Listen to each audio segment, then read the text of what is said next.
exuberance, youthful swagger from this group, and now trying to get things going offensively. Yeah, with the left-handed starter on the mound, a little bit different looking lineup tonight. Fernando Tatis Jr., as he's done much of the season, will lead things off with the lefty starter. Then it's Manny Machado. Eric Hosmer hits third, then Pham, Myers, and Cronenworth through the heart of the lineup. Jurickson Profar's in left, hitting seventh. Austin Nola catches, and in center field, it's Trent Grisham. 32-year-old Clayton Kershaw, who's from nearby Highland Park, Texas, his lowest ERA since 2016. That's the fifth best ERA in the National League, coming off a wild card performance where he struck out 13 over 8 shutout innings. Well, he's been unbelievable. I mean, there's a whole 3 innings you could spend on his career numbers. Diving in today, I just couldn't believe it. How about our keys to the game presented by Ford as the Padres try to figure him out? Yeah, first pitch fastball. Get aggressive on the fastballs they're going to see early and be aggressive. On that first pitch fastball, there's some numbers to back that up. And for the Dodgers, stay disciplined. It's going to be real easy to get out of your game plan against a guy like Zach Davies. You got to stay disciplined and be as good as you can in the strike zone and not expand it. Those first pitch numbers are what you're going to have to look at if you're the Padres. 421 against the first pitch you put in play. After that, good luck. First pitch of this one is popped up by Tatis. Left side of the infield, Corey Seager has it, and 1 pitch, 1 out. Clayton Kershaw has the highest first pitch strike percentage in baseball. Teams know that. And so opponents against Clayton Kershaw swing at the first pitch at a higher rate than any other pitcher. Well, what he does a good job is he locates well, right? So he'll pitch a lot of fastballs on the inner half of the plate. He knows where it's going. And he's such a classic kind of throwback pitcher. He'll adjust when he sees, if everyone starts doing it, he'll adjust accordingly. You're going to see a higher percentage of sliders and curveballs than fastballs. But on the first pitch, you'll see more fastballs than the off-speed pitch. 41st time he's faced the Padres. He's got a 2.03 earned run average in his career against San Diego. His first one to Manny Machado is cracked back foul, strike 1. And see early on right there, you tell yourself as a team, you go through the meeting and you tell yourself, okay, you see the fastball, don't miss it. 2 for 2 on the fastballs, and they've missed both of them. And that's the difference tonight. I think the Padres are going to have to make the best use they can out of those fastballs that come from Clayton Kershaw. Well, they beat Kershaw when they saw him this season, September 14th. First time that they'd beaten Kershaw in 7 years. They scored 3 runs over 6 1/3 in that game. As Ken mentioned off at the top, Machado's had some success against Kershaw before, homering twice against him. On this 1-1, Machado watches a curve land for a strike 1 and 2. One of the best pitches in baseball. It looks like a blooper. Like it just comes and pops out of his hand. He has great spin, but great accuracy because he can throw that up. And when the hitter sees that, look how there's no way to pull the trigger. You're off balance. And then gets a fastball by him at 93, which is not something you saw Clayton Kershaw do in the last couple of years. So here's the difference. His arm strength's been better. He's healthier. And the difference between his fastball and slider are greater. And when that's greater, that gives the slider, one of his best pitches he has, the essence and the appearance of separation. In this game today, you have to have separation of pitches. And now he has it. He's healthier. There isn't a big log of innings that he's had to carry the club over the last 3 years. And so it's going to look firmer to the hitter, right? And that's the biggest difference. And that's why you're going to see a different Clayton Kershaw, I believe, this postseason. And a lot's been made of his postseason. He's had some quirky innings that altered the. I mean, innings you can't even explain, right? 2 outs, 7 runs type thing. So he'll be fine. And look, the San Diego Padres are just going to have to find a way to piece it together and kind of scratch their way against one of the best pitchers in the game. Who delivers an 0-2 to Hosmer. That's a slider down and away, and it's 1-2. Kershaw in the regular season a 2.43 ERA in his career. The postseason 4.22. And a game below 500.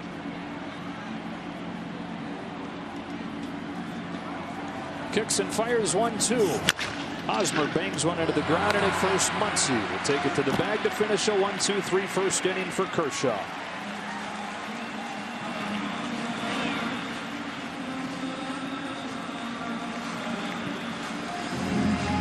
Boy leading things off. Happy 28th to Mookie Betts. Corey Seager starts it short and hits second. Then Justin Turner, Muncy, Smith, and Bellinger. Smith does the DHing tonight. That's because Austin Barnes does the catching for Clayton Kershaw. And this lineup faces off with a 27-year-old from Gilbert, Arizona, Zach Davies, who was second in the National League in wins. He was fifth in ERA, and probably most importantly, given all the circumstances here, he pitched into the sixth inning in 10 of his 12 starts. That's going to be huge for tonight's game and huge for that bullpen who's gasping for air right now. Strike one. But I want you to know that tonight's game strike zone on the lower part of the zone is going to be essential. And to see how that plays out for Zach Davies. He wants your eyes down, and he's going to change speeds off of that. He'll throw a cutter. He'll be able to spin it a little bit with an occasional curveball, but that changeup is a weapon. His average pitch height is the lowest in all of baseball. Talking about keeping the ball down, he does it as well as anybody. As Betts yanks a base hit to left to open the night for the Dodgers.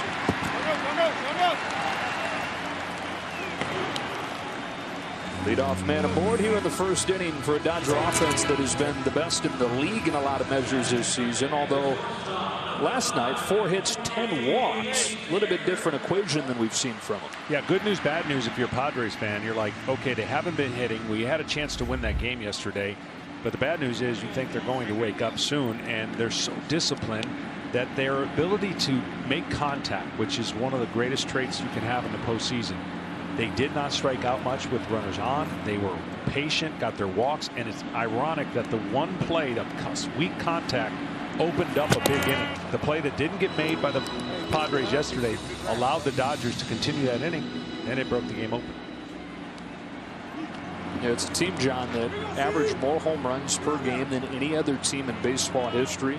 3 games in this postseason, and 2 of them they failed to homer. But in both those games, they walked more than they struck out. Seager pulls it sharply. Cronenworth has it. Goes to second one, and Tatis throws it wide. Seager's aboard on the fielder's choice. Well, in fairness to Tatis, he had to try to get rid of that ball immediately. It wasn't a great turn by Cronenworth when he got this ball. This ball smoked. One hopper, but he makes a throw. See how it's down? And that allowed Tatis, not in a proper position, to use his great arm. He throws the ball straight down. He's got to reach down. Now watch the transfer. And he throws it, spikes it in the ground. That should have been a double play. But that was not helped by Cronenworth's throw to Tatis. 1 on 1 out. Up comes Justin Turner. Those are the kinds of things in a series where the Padres would tell you they're going to need to be pretty darn good to have a chance. Those are the kinds of plays you can't give the Dodgers. No, especially with 2 outs, right? You got to have yourself a chance to redeem. But that 2-out play yesterday certainly was tough for the Padres.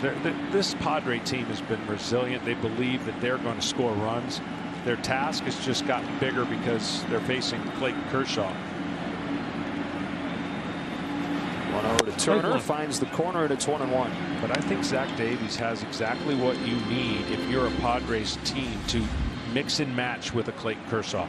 You're not going to get a ton of strikeouts out of him, but you're going to get a lot of ground balls like that. Following a loss, he was 4-1 on the year for the Padres.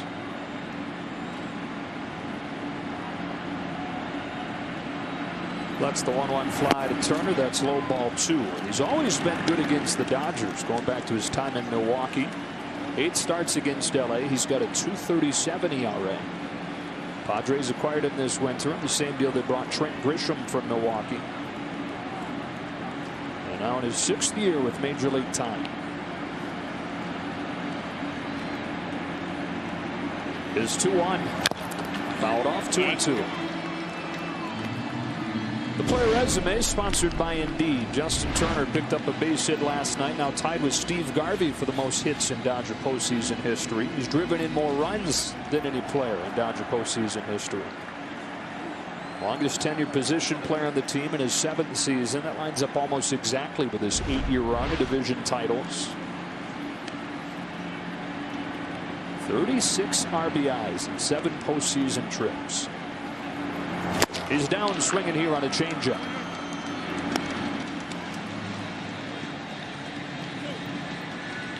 Well, that's the signature pitch. I'm telling you, that changeup When he establishes a fastball down, he's got a sneaky cutter too. You'll see some front door cutters against right-handers, I believe, and against left-handers to try and jam them. But against one of the most patient hitters in Turner, getting a swing and miss, a rarity. That's the same changeup grip that Zach Davies has been using since he was a junior in high school, which was right around the same time he started pitching.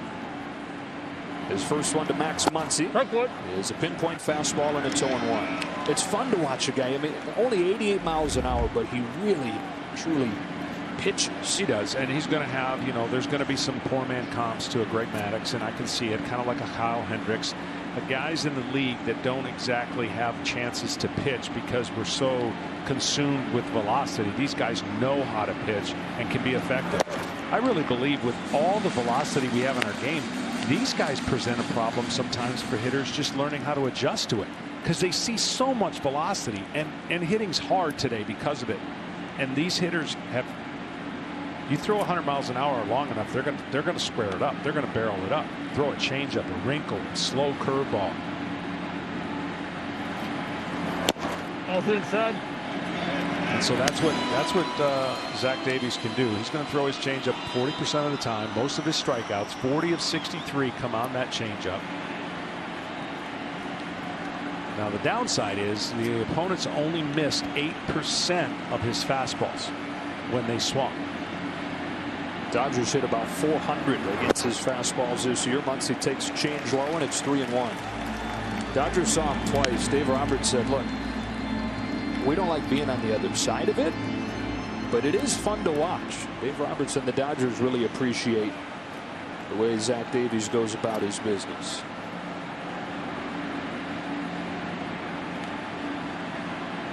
In a scoreless first inning with Seager at first and 2 gone. Here's a 3-1 pitch. Strike 2. 3-2.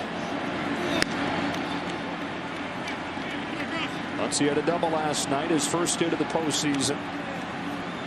Also drew a walk. One of the 10 walks for the Dodgers.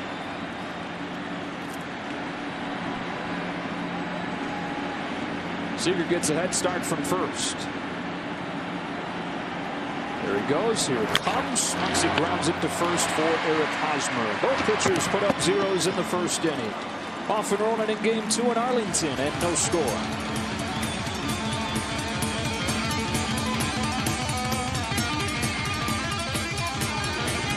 And T-Mobile will donate $1 to their Little League Call-Up Grant program so our kids can keep playing ball. Top of the second, no score. Clayton Kershaw with a 9-pitch, 1-2-3 first. Van Myers and Cronenworth coming up in the second. And another first pitch swinging, floated over Muncy, base hit to right. 3 of the first 4 hitters for the Padres have swung at the first pitch. The National League Division Series on FS1 is sponsored by Hankook Tires, never halfway. And by Doosan, the official presenting sponsor of the National League Division Series. Kershaw to Highland Park High School, about 25 minutes from here in Arlington. He grew up a diehard Rangers fan, going to games at Globe Life Park. Never pitched there, though, so this is the first time that he's able to pitch in a major league game in the Dallas-Fort Worth area. Number 22 that he wears is because his favorite player was Will Clark. Ball 1 on Myers. It was an interesting matchup for me. When a guy struggles against the sliders as much as Will Myers does, you saw the first pitch was going to be a slider from Kershaw. He can pound a ton of sliders against Will Myers and be able to change it up later in the game. Kershaw will not pitch you the same way every single time. 2-0. But with that first pitch aggressiveness that the Padres have played off of coming into this postseason, Kershaw started this inning had gone 27 out of 30 first pitch strikes. That's unbelievable. The league average rate is about 60%. Yeah, and on the flip side, that's one thing Zach Davies needs to get a little bit better, because on the year he was only 54% first pitch strikes. Now, he's not afraid to pitch behind in the count because of his changeup. But what Clayton Kershaw does by pounding the strike, he puts the pressure on the other hitters, because they know as sooner or later getting a curveball or a slider, which has been tough to hit. Now that one right there was the one that Will Myers could have hit. That was middle. It had enough velocity on it, but that's the one you won't see again from Kershaw to Will Myers. That one was more straight cutterish, meaning there wasn't much tilt or break to it. This one should be at the back foot. The next one he throws. On a 2-1, it's a swing and a miss on a pitch that was away, and it's 2-2.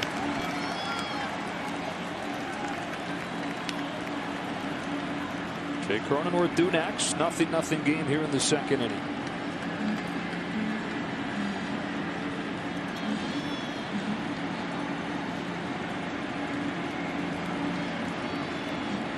Good lead for Pham at first. Kershaw comes home. Myers swats one to the gap in right center field. That'll get down and split up. It's up against the wall for Myers. Pham can really run. He's headed for the plate and the throw's offline. RBI double for Will Myers, and the Padres strike first in game 2.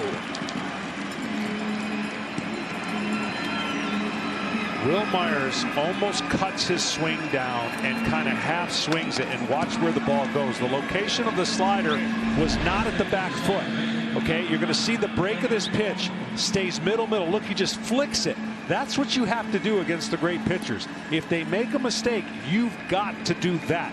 That doesn't look like a textbook swing, but you know what it is in the scorebook? Textbook. A double that drives in the first run. They really needed, the Padres did, to get off to a good start. Baseball's not played like football with the tremendous momentum, but it sure helps when you start feeling that the guy on the mound is a little mortal. Strike one on Cronenworth. You know what else that is from Will Myers? That's something he's done more and more this season, and that is use the opposite field. Last 2 years, he was in the bottom 10 in the National League as far as how often he went the other way. Much better at that this year. 0-1 on Cronenworth. The #1 average among rookies in the National League this season.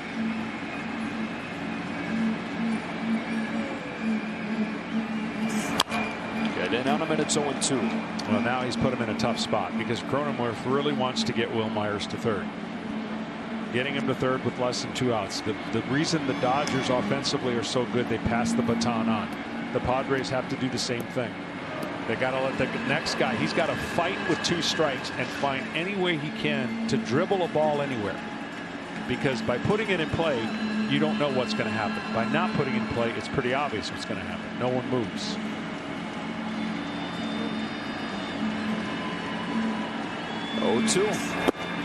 Well, I mean, think back to the second inning last night, right? It was 0-0. Padres had the bases loaded with just 1 out against Walker Buehler, and Profar strikes out. Grisham strikes out, and a few minutes after that, Clevenger leaves the game, and the game gets turned completely upside down. The Padres had an opportunity early in that game, unable to bring a man home. On a 1-2, Cronenworth takes high for ball 2. In fairness to this young man, he struggled against left-handers the last 17 games. He was batting about 100. So his mindset, fresh out of college, probably has a better chance to battle and do the thing that needs to be done here versus the game's mindset is hit the 2-run homer, swing, strike out, doesn't matter, but hit the ball in the air. He's got to fight in this at bat. Kershaw gets him to chase for out #1.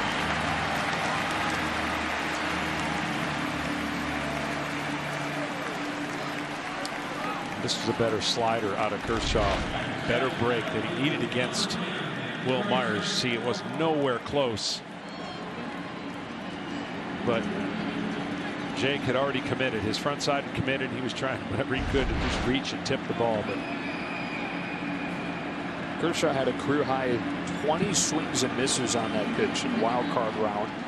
The second most he's ever had in a game was when he faced the Padres a few weeks ago. He got 18 swings and misses on his slider. Here's Profar, and there's strike 1, getting another swing and a miss on that pitch. It's amazing. You sit at home and you go, those aren't even close. Why do guys swing at that? Well, okay, we've established he likes to throw a fastball a lot early. Throw that out the window when runners in scoring position because you're not going to lay one in there. But the spin on that breaking ball or slash cutter slash slider is so tight that his fastball is so good you have to respect it.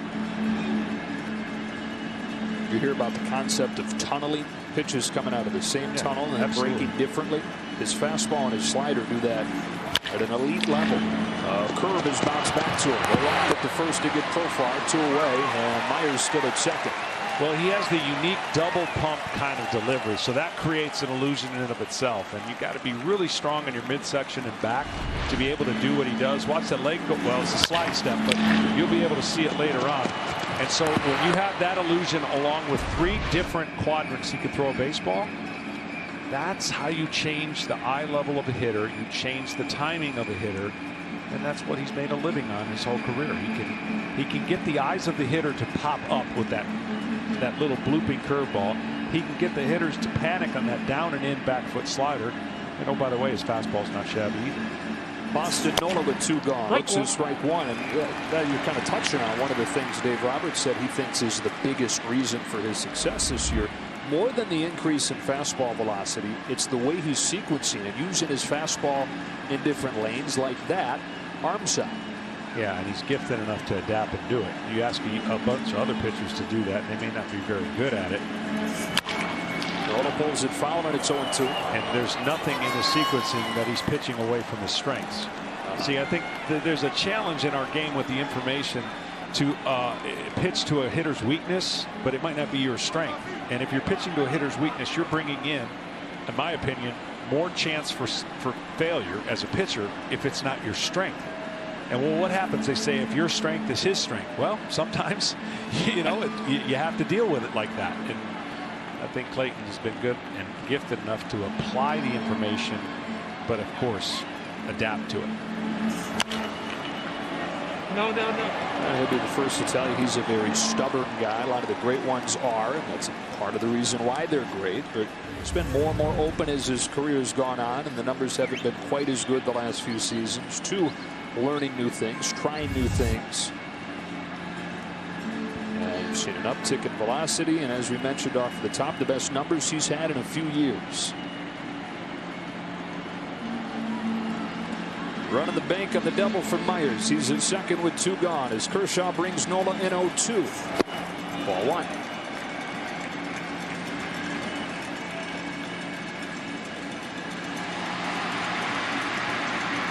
A really good take and a really good pitch. The question for the hitters in the Padres tonight is if he keeps going there, can you keep taking it? If you put enough pressure in that area of the zone, I would think hitters are going to have a hard time staying off that pitch. On this 1-2, Nola swings and misses at a curveball there in the end. But the Padres draw first blood. Will Myers with an opposite field double to score Tommy Pham. The Dodgers bring the reigning MVP Cody Bellinger to the plate on the other side of this break.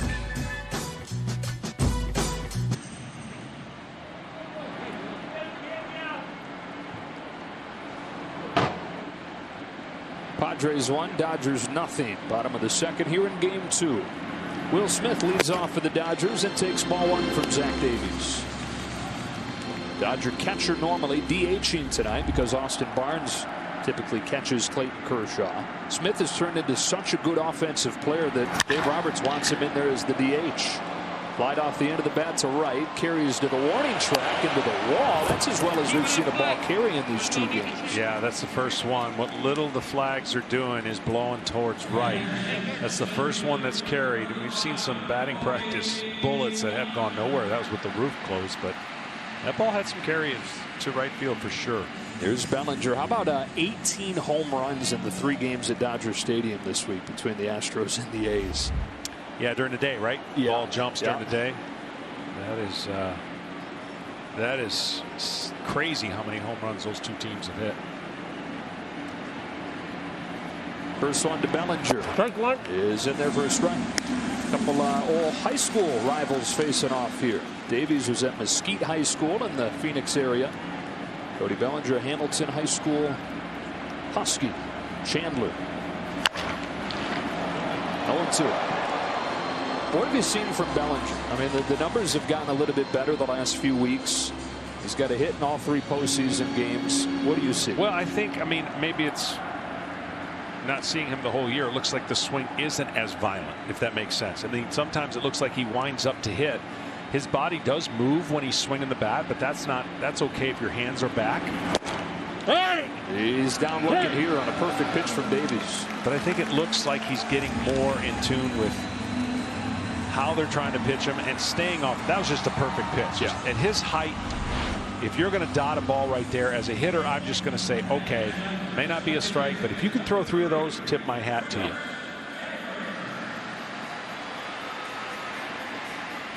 Nothing you can do with that. Second strikeout for Davies, who looking for a 1-2-3 inning as Chris Taylor comes up. You know, for all the experience a lot of these Dodgers have had in the postseason, when you look at their career numbers in the postseason, none really stand out. Maybe Turner, he came into this game hitting .299 career. The next guy might be the guy you want on the plate. I mean, he's been really good in the postseason. When you talk about his home runs, you talk about his ability to not chase with runners in scoring position. That's what's amazing to me when I look at the numbers of the Dodgers. They keep winning, and they're not hitting, and you know they're going to. 0-2. An offensive machine during the regular season. But you've been able to say that in recent years, too, and then it's gone away in October. Yeah.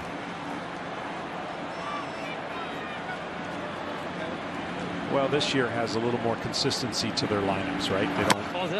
They don't have a ton of platoon scenarios where they're asking guys to get hot at the right time when they're not having that. So at least this lineup that's really starts with Mookie Betts has a great flow to it that you could plug it in every single day. On a 1-2, Chris Taylor watches ball 2. Chris Taylor in that 2017 World Series against the Astros crushed a home run in the very first pitch. Dallas Keuchel. Taylor says still probably the hardest he's ever hit a ball. What a spot for it.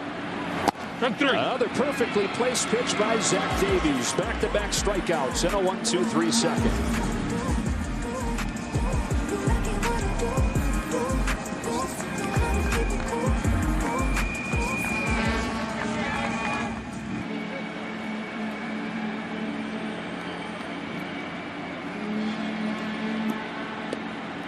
Padres lead the Dodgers 1-0 as this game goes to the third. Clayton Kershaw goes back to work. 9-1-2 for the Padres coming up.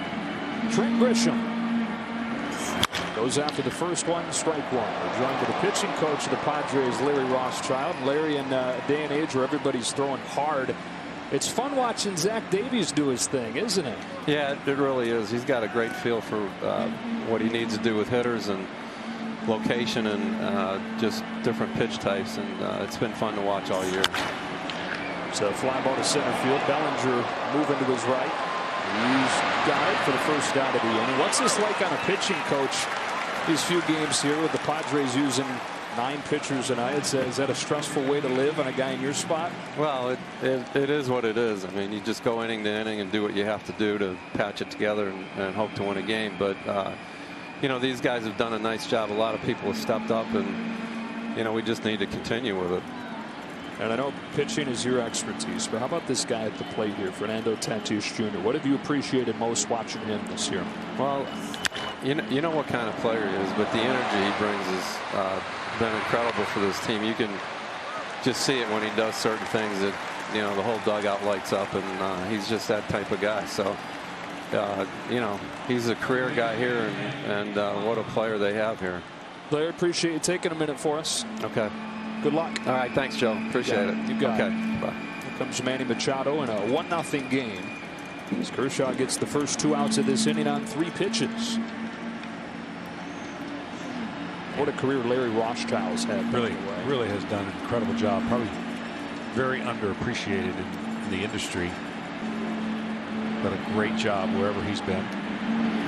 9 years as the Yankees pitching coach. Longtime Cubs pitching coach. Marlins before that. Now in San Diego for his first season there.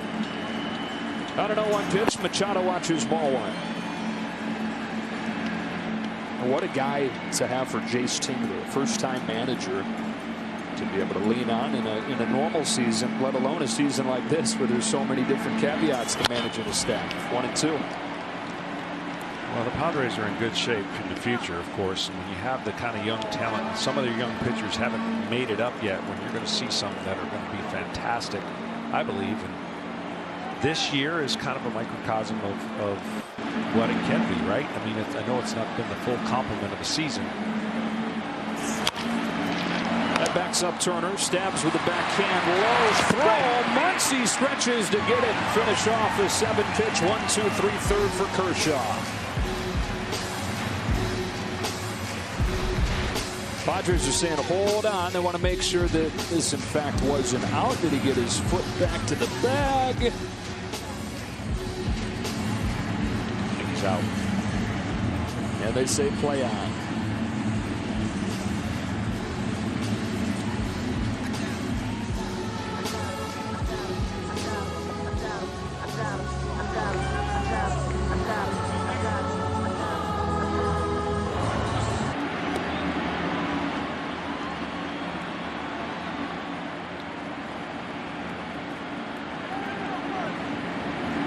Strike one.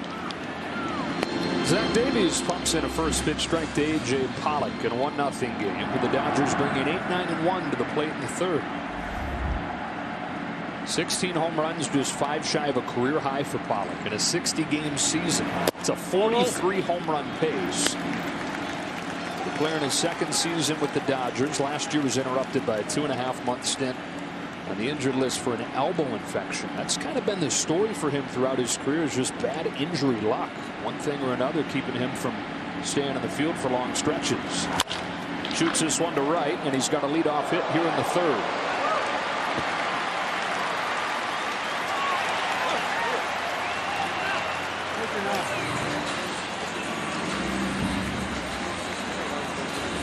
Got to be able to stay inside against a guy like Zach Davies. I mean, if you're trying to pull the ball, he's going to make you look silly, and you're going to be a lot of ground balls. He tries to go inside, but if you stay inside the ball, you can get rewarded with hits to the right side of the field. I know that's not the kind of style, but the Dodgers, if anybody, can do it better.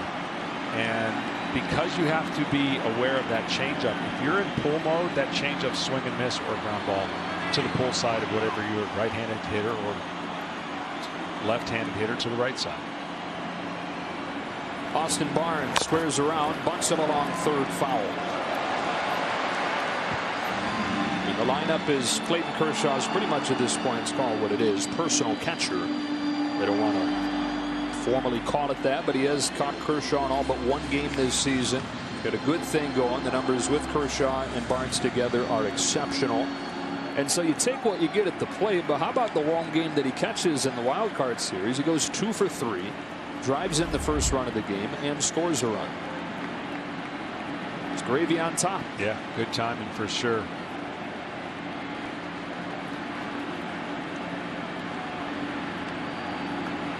Davies squares again on 0-1. He's swinging away and yanking a base hit to left field. A.J. Pollock rounds and heads to third. They've got him cornered with nobody out. 8 and 9 in the order with back-to-back singles to open the third.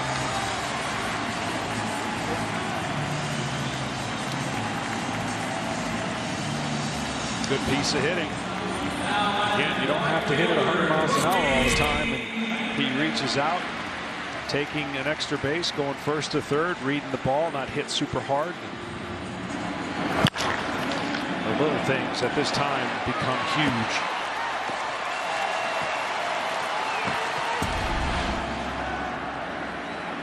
Second time through the lineup. Now Davies has to deal with Mookie Betts. Machado playing back, middle infield playing back. It's hard to turn 2 against Mookie.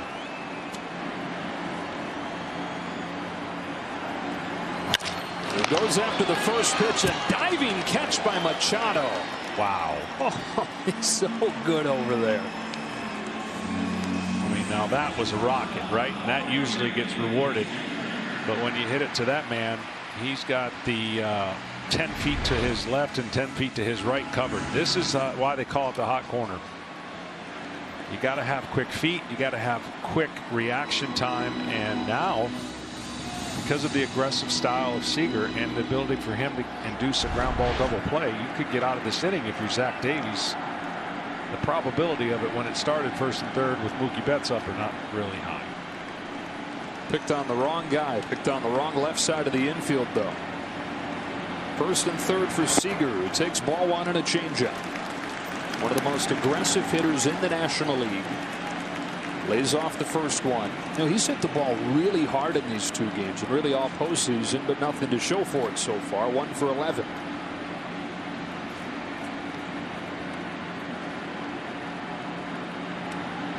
This 1-0, he swings away, cues it foul, 1-1.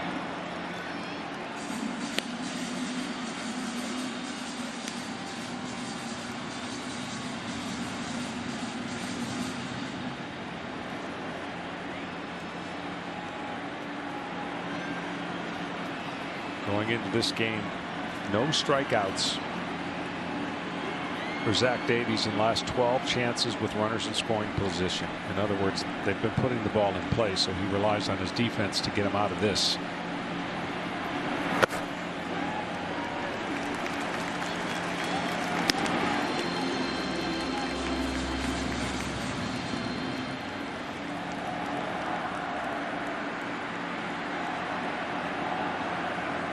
This will be like the Padres scoring 2 runs if he gets out of this with no runs, right? This is a big lift to their psyche if he can somehow wiggle out of this jam that he's put himself in. Here's his 2-1. Seager pulls it down the line, a fair ball, and he won't get out of it. Ricochets off that angled sidewall. Pollock in to score. Barnes headed for the plate. The throw goes into second, and the Dodgers take a 2-1 lead.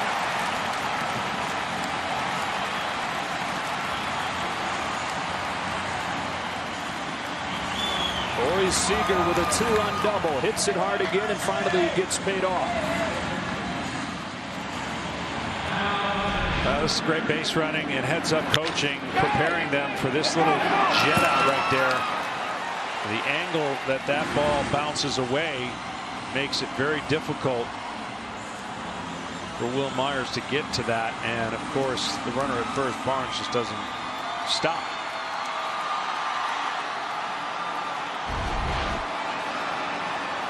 So Seager drives in a pair. The Dodgers 2, the Padres 1, and now Justin Turner.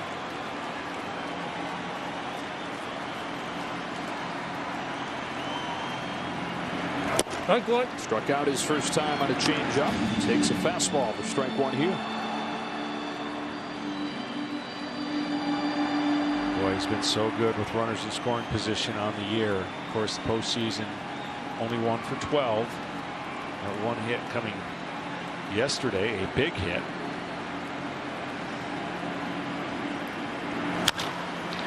Chopped to short. Tatis. Took.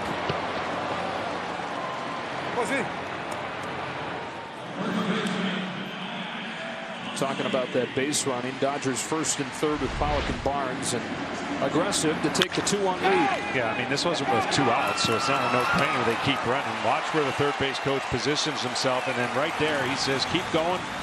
Didn't miss a stride, and look, the extra 90 feet is always important. It's even more important in the postseason when your team needs it the most. Looked like Dino Ebel was down there trying to score a run himself near the dirt circle. Seager's at second, 2 gone. Here's Muncy. Davies comes home, and Muncy takes a ball. You really realize how big this yard is when you see where the outfield's positioned, and on a base hit, it's going to take a rocket and a rocket of an arm to keep the runner from second from scoring. It's a big yard, and they play deep, and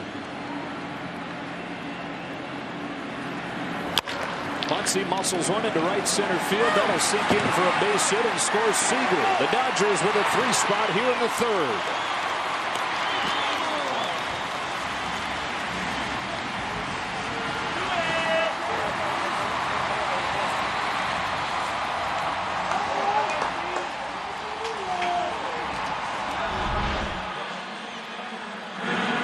Well, did a good job hitting his hands inside. Didn't get it off the barrel, but didn't matter. And the one area that Zach Davies has struggled on the year has been with runners in scoring position, and it has come up in this inning with the Dodgers making contact and taking advantage of it.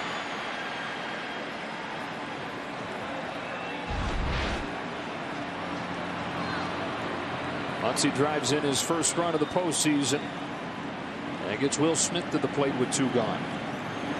For Davies, coming off an outing in the wild card series where he gave up 4 runs in 2 innings. That was his first career postseason start. He's going to have to give him more than that tonight. Not just with tonight in mind, but the bigger picture of the series if the Padres are going to come from behind.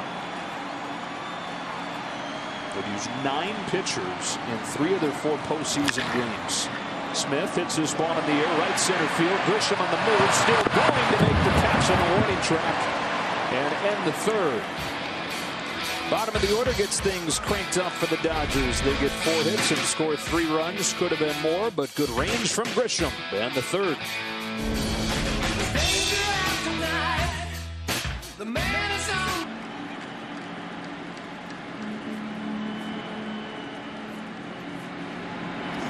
Strike 1. Strike 1 to Eric Hosmer. Clayton Kershaw is pitching with the lead for the first time. 3-1, 4th inning. We're joined by last night's starting pitcher for the Dodgers, Walker Buehler. What's going on, Ball's guys? inside. Hey, Walk doing okay, and I'm just going to the question the Dodger fans sitting at home want to know: how's the blister 24 hours after? They're good. They're, it's something that kind of doesn't go away, but just kind of learn how to deal with it. So, things are all right. Last night you battled. I mean, it's been probably, I don't know, you've had your fastball most of your career, but the fastball seemed like it was exploding last night. Other than that first game in Atlanta, when you had kind of the same situation, what did you learn in your postseason experience? Because keeping your team at 1 run is the reason why you were able to win. Yeah, you kind of go through some failures and things like that, and I've said that before, but I think that one was eerily similar, and got pretty lucky that it ended up a little bit differently. 2 balls, 2 strikes on Hosmer, leading off this 4th against Kershaw. It's in the dirt, ball 3. What's it like being a teammate with this guy? And it's pretty incredible. I think anyone in this clubhouse would tell you the same thing. He's as good a human as there is around, and for all the success he's had, and to come in and work the way he does is pretty remarkable. Strikes out Hosmer, his 4th one tonight. Hey, Walker, how was the mound at this stadium? It's not your home, but how was the situation last night? Yeah, it was good. I didn't get to pitch here when we played earlier in the year, so last night was the first time. I like this new stadium. I'm not usually a huge fan of the dome, but this one's actually pretty cool. I can see pitchers liking this stadium. Yeah, it's not flying real well when they have this thing open. I feel like when we were here earlier in the year, it still flew all right. Obviously, it's a big stadium, but it flew okay. I feel like we've hit a bunch of balls pretty hard. They say it's supposed to fly better with it open. I don't know about that. Pham shoots one through the right side, base hit, 1 out base runner for the Padres.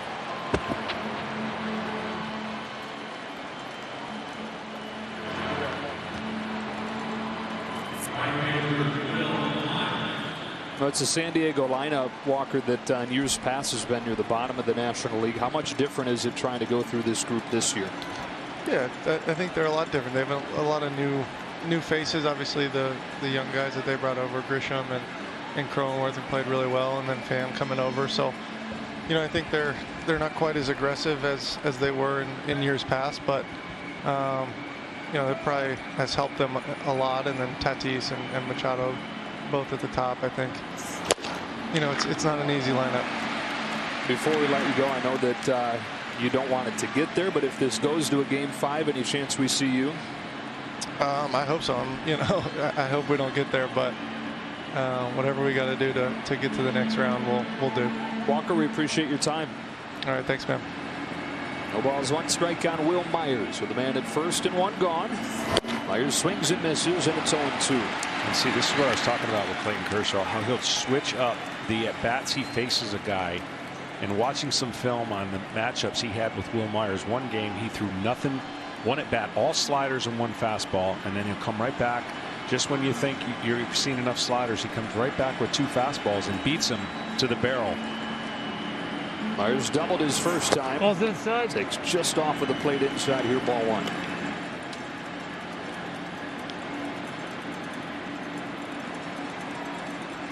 It's 5 5 for 40 lifetime against Kershaw before that RBI doubled in the second. Continuing what has been a career year for Myers. After he had the worst year of his career in 2019, so bad that at the end of the year he had lost playing time. Most of the conversation around Myers this winter was about if the Padres could unload his contract in a trade. They wound up keeping him. And he has finally put together that year the Padres had always hoped that he could, had always thought that he could, and he'd shown flashes of having. But in the 60-game sprint, he maintained it. On a 2-2 from Kershaw, Myers strikes out swinging, 2 down in the 4th. The NLDS continues tomorrow. Game 3 between the Braves and the Marlins right here on FS1, and then an ALDS doubleheader on TBS. The A's keeping things alive against the Astros today. 18 home runs in the 3 games at Dodger Stadium. Rays and Yankees similar story down at Petco Park this week. They've hit 15 combined in their 3 games. And then you will be over on MLB Network with Matt Vasgersian, Game 3 of this series. With 2 gone, it's Jake Cronenworth. Strike 1. Don't know who the starters are going to be, and it's a rarity in today's times, right? Typically, you would always know, all right, regular season, you got your guys lined up 1, 2, 3, 4, 5. Well, this postseason, a little bit more of the outcome of the previous game might determine what you're going to see in Game 3. So, don't know who's got the mound for each team, but we'll find out after the game, I'm sure. Let's hope. We're going blind. So, I mean, what would Vince Scully be able to do in today's game when on the mound tomorrow? He just doesn't, he wouldn't be able to say it, right? He could find out 5 minutes before first pitch and he'd still be able to tell you everything about it.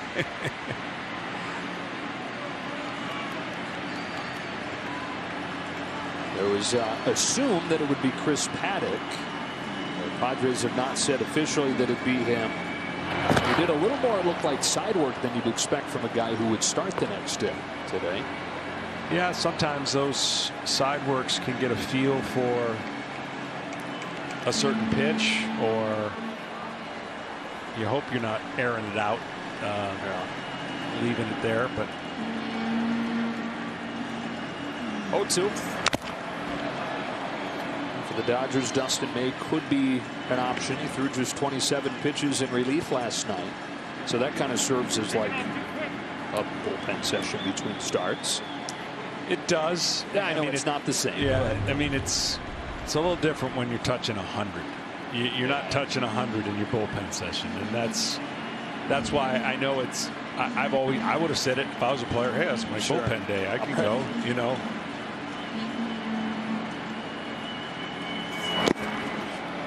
Cronenworth lays off this time, 1-2. Tony Gonsolin, Julio Urias, other options for the Dodgers. But that's why I said the hardest part about this format is going to be who stays the most patient and trusts their ball club moving forward. Because, yeah, you want to win in advance, but you could use so many resources to win in advance that you're left with nothing in that next series. And I know it's the old chicken and the egg. Well, what you want to win in advance? I get it. But if you stay patient and trust the assets you have. Cronenworth hits it sharply. Turner's stumbling as he gets to it from his knee, throws late, and aggressive base running from Pham to get to third.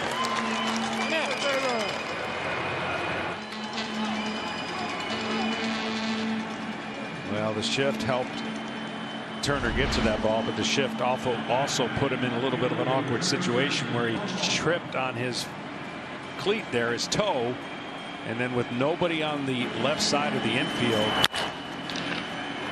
This was easy for Pham to make that decision to go to third. So an rare infield hit based on the shift. And the Padres could use some 2-out magic here on profile. They were the best runners in scoring position team in baseball during the regular season, but they are 1 for 10 in these 2 games. Jurickson profile takes one down the middle, strike 1. One of the first times tonight we've seen the Padres lay off the first pitch, and well, that would have been a good one to cut loose on. Yeah, that was a slider that he probably was zoning in on a fastball, but nonetheless, you're right. That's You won't get one probably as good as that. Profar, who was in the middle of it early last night in that bases loaded situation, finds himself in an 0-2 hole just like that. Now the shift will alter a little bit. You'll have not as drastic of a pull to left, but you think about any little dribbler or fisted ball to the right side, and that's a run. Get it why they shift, because the reality is he doesn't hit many balls on the ground over there. It's straight math. I get it. Pham at third, Cronenworth at first. 0-2 pitch coming inside, and a bouncer along third foul. Give me a good hand up. Get it, baby.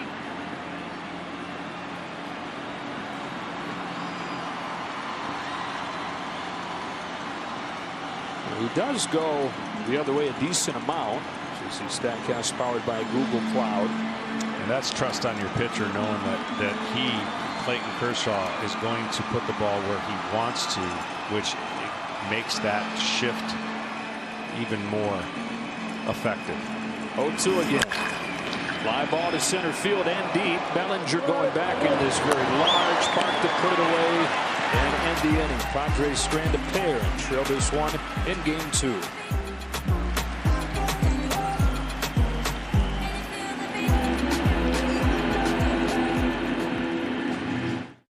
Doosan on FS1. Cody Bellinger swings at the first pitch of the inning, launches the ball to center field, and the first pitch of the fourth, he leaves the yard.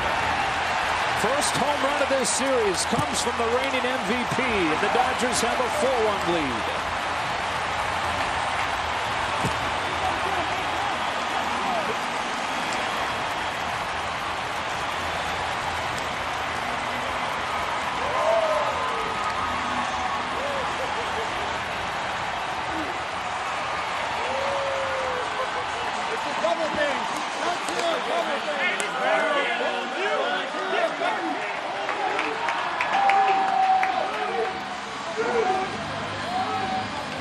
About his swing, it does look more controlled. I mean, it looks better whenever you get a hit, but man, he went down after that first pitch and said.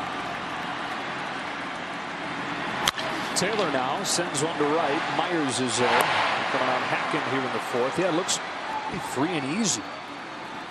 Yeah, I mean, you could see a little more confidence. And that low pitch, look how he's got to get down, almost hits it off of one knee.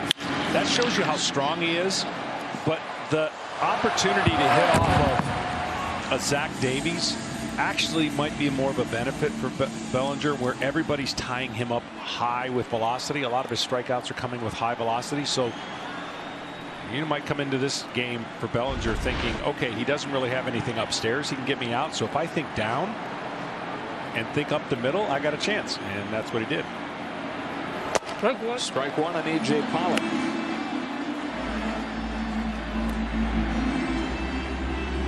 Padres got the first run of the game in the second and a Myers double. Dodgers getting 3 in the third, 1 here in the fourth.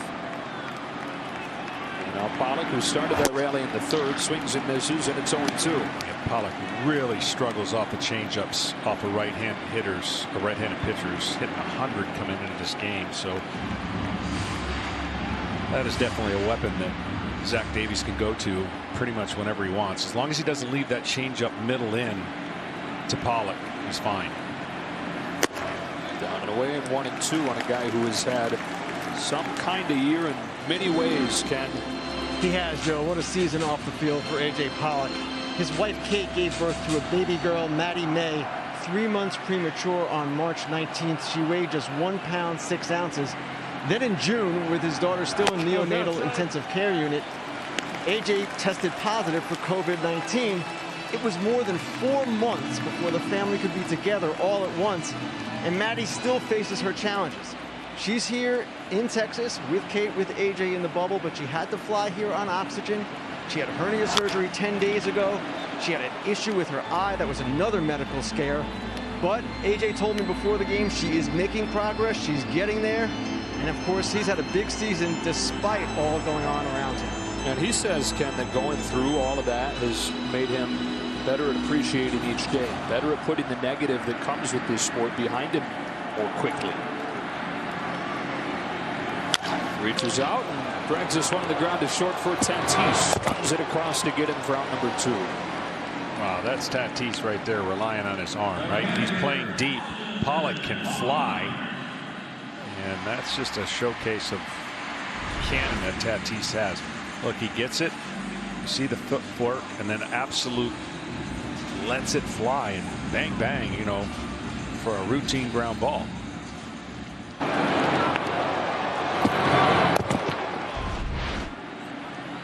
A year ago, he had each of the 5 hardest throws from a shortstop across baseball.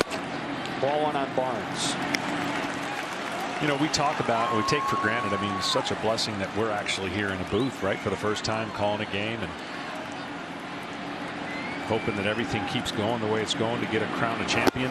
But the ability for these players, it's not been universal. Not everybody can deal with the structure change. Even talking with Clayton Kershaw before the series about all the changes he had to make. He's a very structured, disciplined. He talked about stubborn. Those routines to him are so important. It's what's made him great.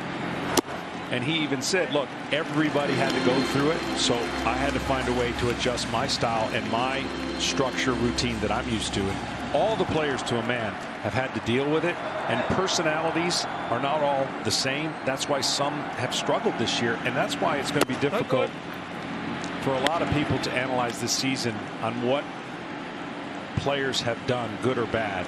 I think it's going to be difficult for a lot of people to assess the season. These guys have gone through a lot, and pretty impressive. 3-1 to Austin Barnes is in there. You're a pretty stubborn guy yourself. Yeah. You wonder how you would have handled it. I'd have struggled. Yeah. No, my personality is not one to be confined to a room, to not be around my teammates, to not have a blast when you come to the park, to not hang out as long as I want to at the park. So I would have had to adhere to a lot of changes. How about Austin Barnes in the lineup to catch Clayton Kershaw? He's gone 2 for 2, and in the 2 games catching Kershaw in this postseason, he is 4 for 5.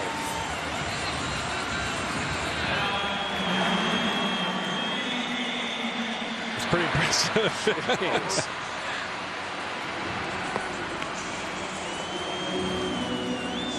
He'd gone 0 for his last 18 in the postseason, back to the 2018 World Series when he was losing to this guy. From an 0 for 18 to not playing in the 2019 Division Series to 4 for 5 so far this year. Betts has hit it hard both times, a single in the first, a line out in the third. Are they doing the MVP chance for Barnes? Strike one. Strike one on Betts. Yeah, it's funny how quickly in this town here they grow to love you. Huh?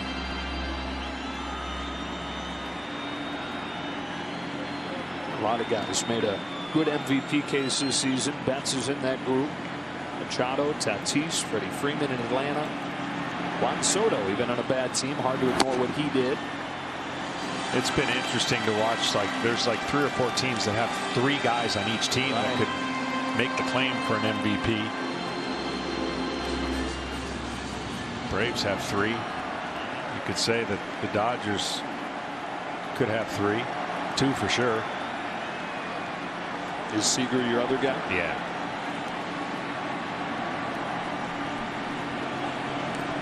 And the Braves, that'd be with Freeman, Acuna, and Ozuna. Ozuna, what a great year he's had.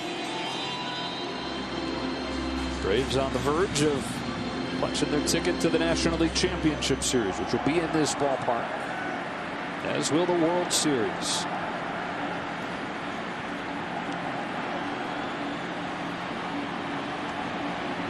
On a 1-2 from Davies. Betts watches one down and in, ball 2.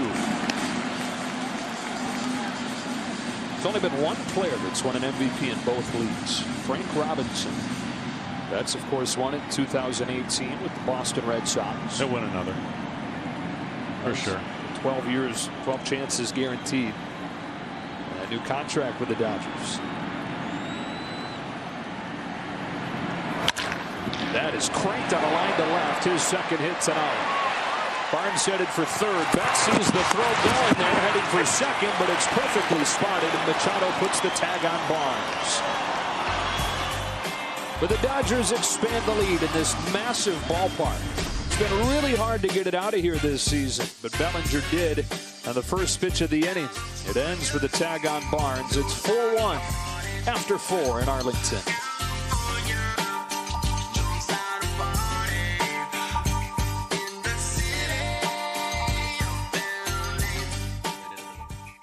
Sports are restoring play for kids in the programs that serve them through donations of brand new sports equipment. Help keep kids in the game by texting play to the number on your screen. Clayton Kershaw to Austin Nola with a pitch that's low, ball 1. Padres struck first in this game on an RBI double from Will Myers in the second. With the Dodgers getting 3 in the third, 1 in the fourth. It's essential for the Dodgers in this inning to find one of these 8th or 9th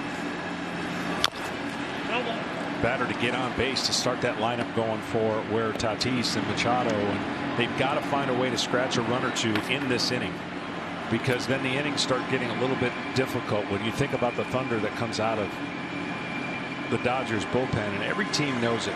They don't have to look at there's no clock. They look at the inning and the outs remaining.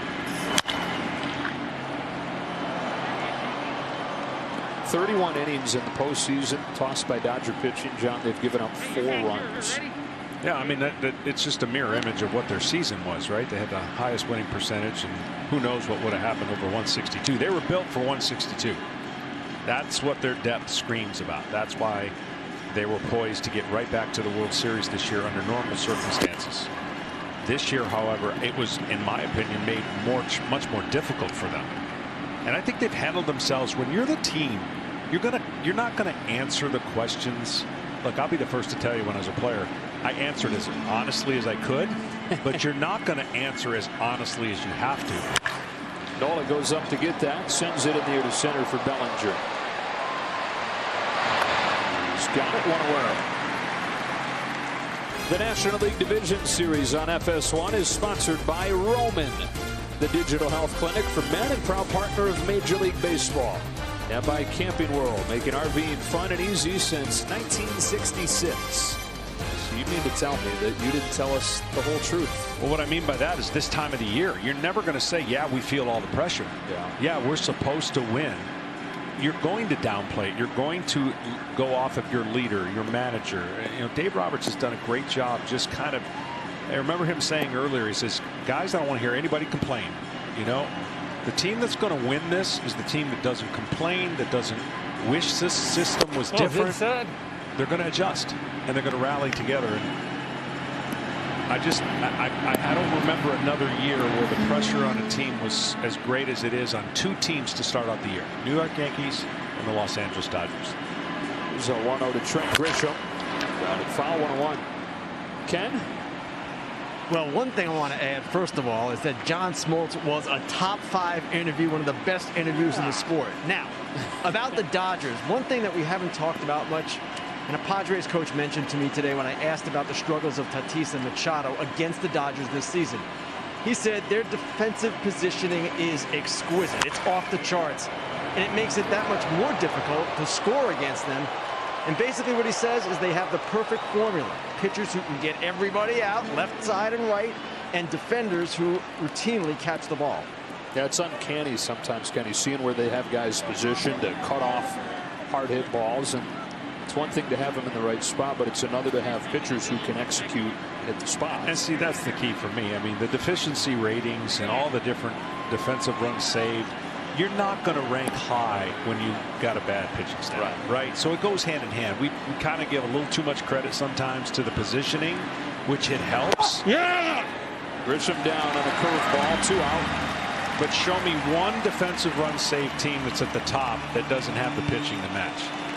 It's the old adage, you know, if you can throw the ball where you want to, then you can place the guys where you want to. The shift came into play for me early on to help protect the pitchers that couldn't do it. And now it's even made it greater once you have the pitchers that can do it. I mean, the Dodgers have done that about as good as anyone. 2 gone. Tatis Is that 3 pitches and 3 swings for Tatis? Yeah, he was 0 for 2, popping out to short in the first pitch of the game and then fouling out to open the third. At least on this one, he lives to see another with a foul ball.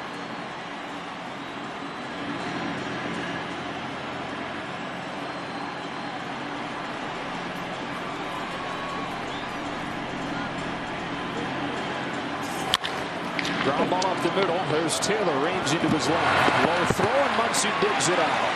Well, combination, right? He induced a ground ball. A good fielder was positioned well and threw him out to complete another 1-2-3 inning for Clayton Kershaw. Halfway home.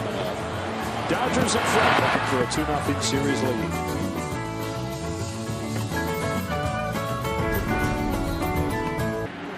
Just down. Corey Seager leads the 5th off for the Dodgers. They lead the game 4-1. Joe Davis, John Smoltz, Ken Rosenthal here in Arlington, Texas. Game 2 of the National League Division Series between these West Division opponents. Seager hits this ball to right center field, and he'll open this 5th with extra bases. His second double tonight.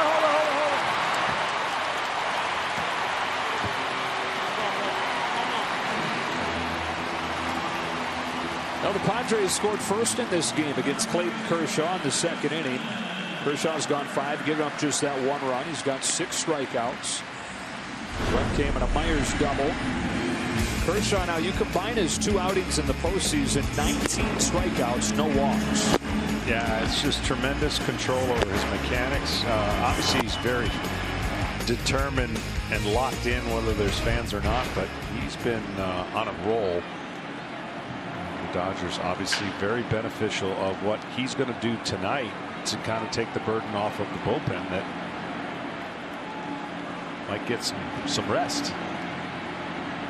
And in scoring position for Turner, who is 0 for 2. Ball's inside. Ball 1. Kershaw, who is throwing the fastball at a lower rate than he ever has, tonight has turned that up. More than 50% of his pitches have been fastballs. Well, and part of that has to do with it's been a good fastball, and he's got a lot of quick outs, right? A lot of swings. So I told you that he'll be able to adjust in game what the team is trying to do against him.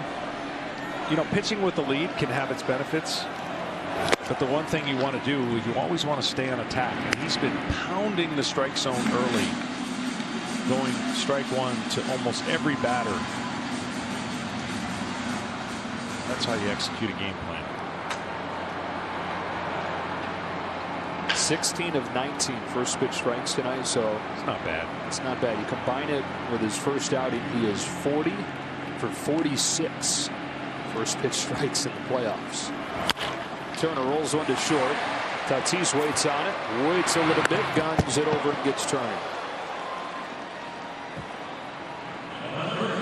Start Saturday strong with a special big noon Saturday on Fox. It is Texas and Oklahoma in the Red River Showdown with the latest chapter of this rivalry. You've got a rising star in Spencer Rattler and the old guard in Sam Ellinger, all starting with big noon kickoff at 10 Eastern. And then the Red River Showdown Saturday at noon on Fox and the Fox Sports app. Out of its second one gone, here's Muncy.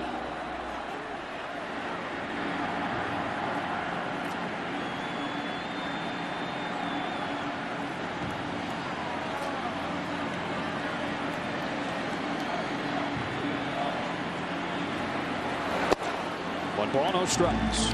Well, Max looks like he's coming around too. Had a frustrating year just statistically. Maybe didn't get rewarded for some of his contact or velocity off the bat, but talk about a guy who knows the box that you get to see right there at home. That strike zone, man, he can be really good and waiting for a pitcher to make a mistake.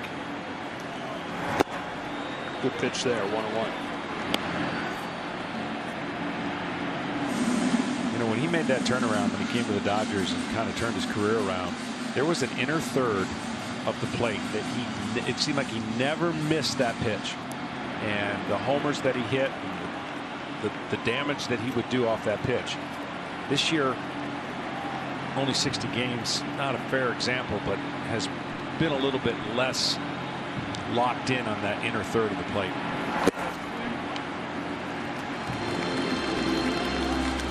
He hit 195 in his 2 years in Oakland, 2015 and 16, just 5 home runs in those 2 years. The A's cut him loose. 2017, he was sitting at home during opening day. Didn't even have a minor league team. The Dodgers called him and sent him to AAA. Had a great AAA season before debuting with the Dodgers in 2018 and 35 home runs in both full years. 2 balls, 2 strikes.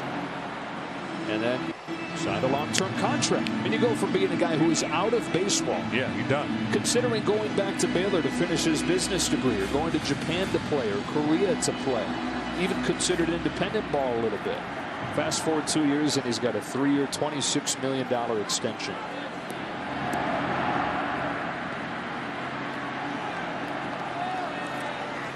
Fourth best home run rate since 2018 per at bat.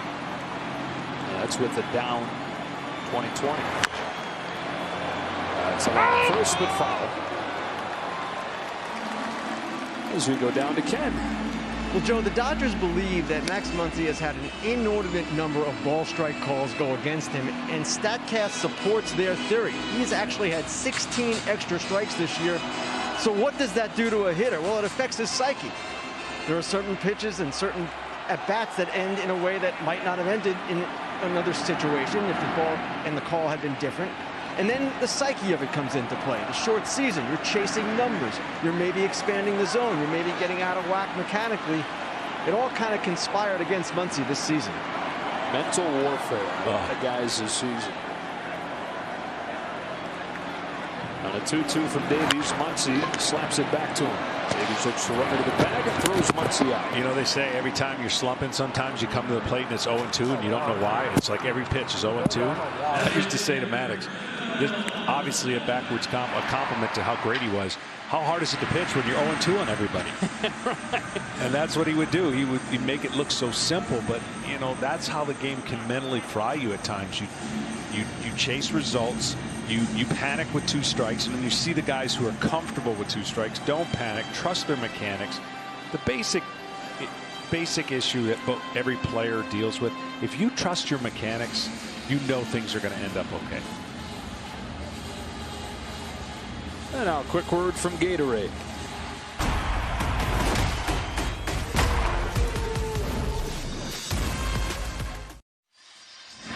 Will Smith having to fight through some of those mental struggles right now, just with how hard he's hitting the ball. Last time he crushed it to the warning track. 0 for 9 in the postseason, even with a bunch of hard hit balls. Harking it back to what he was experiencing early on this year. Strike 1. 0-1.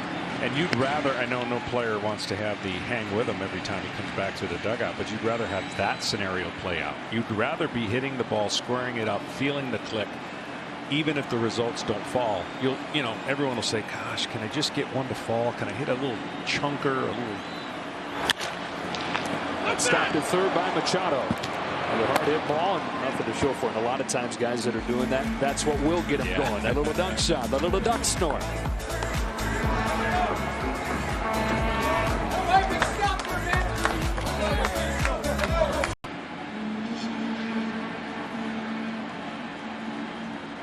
The Padres trying to get their stars going. Machado to lead off this 6th against Clayton Kershaw, with the Dodgers in front 4-1. Oh, it's outside. Tatis and Machado in this series with an 0 for 5 tonight are now a combined 1 for 13. Strikeout and a ground out for their third baseman Machado. Takes a generous outside corner strike there, 1-1.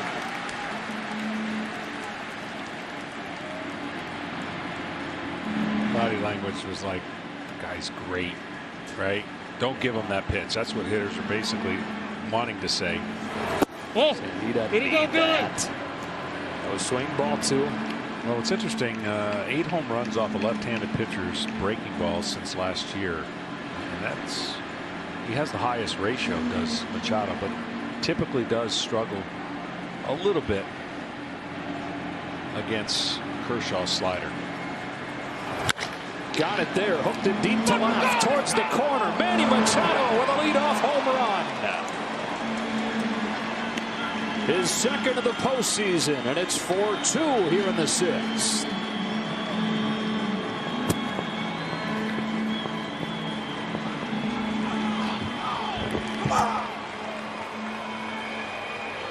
Those home runs from the Stars that got things ignited in the come-from-behind win in Game 2 of the wild card round. Hoping for a repeat here in Game 2 of the division series. Man, he knew it. As soon as he hit it, he got a slider in an area that, as soon as he hit the ball, he took his time to throw the bat and try to fire up his club, right? This is a team that feeds off of this kind of emotion. Strike one on Hosmer. Problem is the guy on the mound's not going to be altered or phased by it, but Manny Machado right on cue, his 9th homer. I mean, you saw it. It was like a snowball effect in that Game 2 against St. Louis. Tatis hits his home run, stares into the dugout, fires up his teammates. Machado follows with one of his own. A little bit later, there have been 3 more. They hit 5 home runs in the late innings to erase a 4-0 deficit with their season on the brink. And look at that. So much for a bat flip. How about a bat throw? Sorry about that. Well, you can tell they're trying everything they can to execute. The only way you can truly stay fired up is you got to execute against the great teams and the great pitchers. And the Padres have had the ability to throw up a crooked number. Of course, hit a bunch of grand slams. Right in shouting distance, that's for sure. On a 1-2, Hosmer corks one in the air to right. Very high. Did he get under it, or did he get enough? He did, and they've gone back to back. And here come the Padres in the late innings. It's 4-3.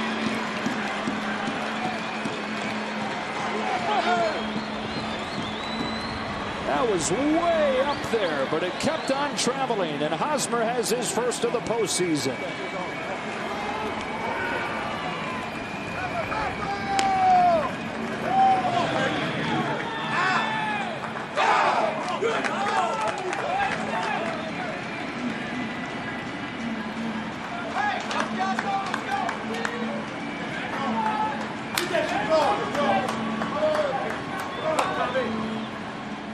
Tommy Pham, ball one. That's an incredible feat because Mr. Kershaw has had his way with left-handers. He's dominated left-handers this year, and Hosmer, being the veteran he is, you know, he can go, he can have the power of a right-handed hitter, meaning he can go the other way, but he took that pitch and you said it, launched it up in the air, and it kept carrying.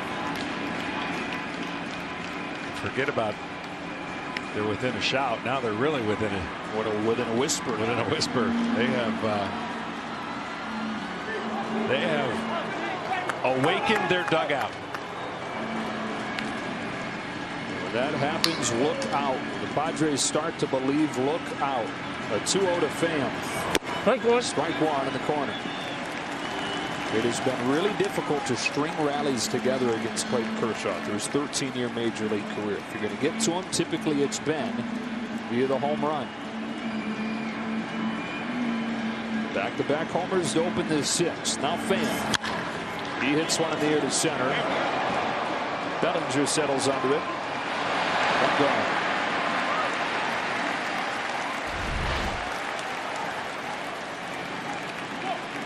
That one was middle. The other pitch, if you're Kershaw, you can live with guys that hit a home run. That takes a great player like Machado to go down and get it. That one caught too much of the plate, and he knew as soon as he delivered.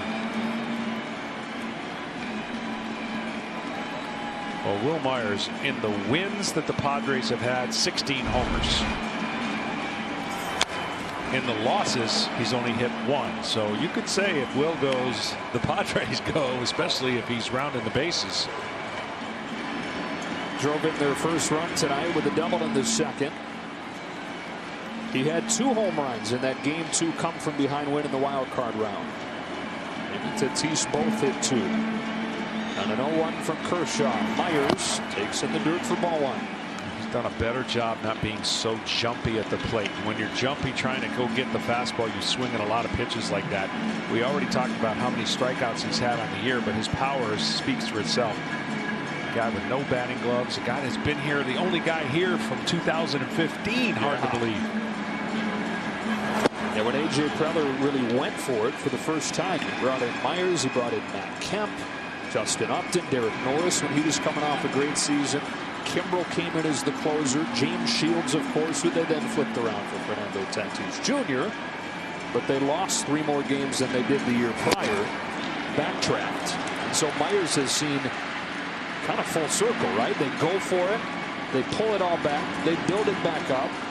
And he's still there. And this year, he's right in the middle of it. Yeah, timing of his year coincides with the success the Padres have had. On a 2-2 from Kershaw. A breaking ball is a little high, and the count is full.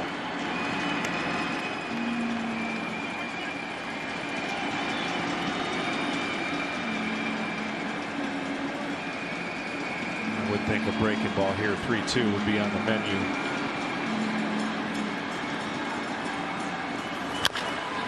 Slider, it's bounced to third. There's Turner. A low throw. Muncie's been good over there tonight, digging him out of the dirt. 2 away. Time for a game break. Here's Kevin Burkhardt.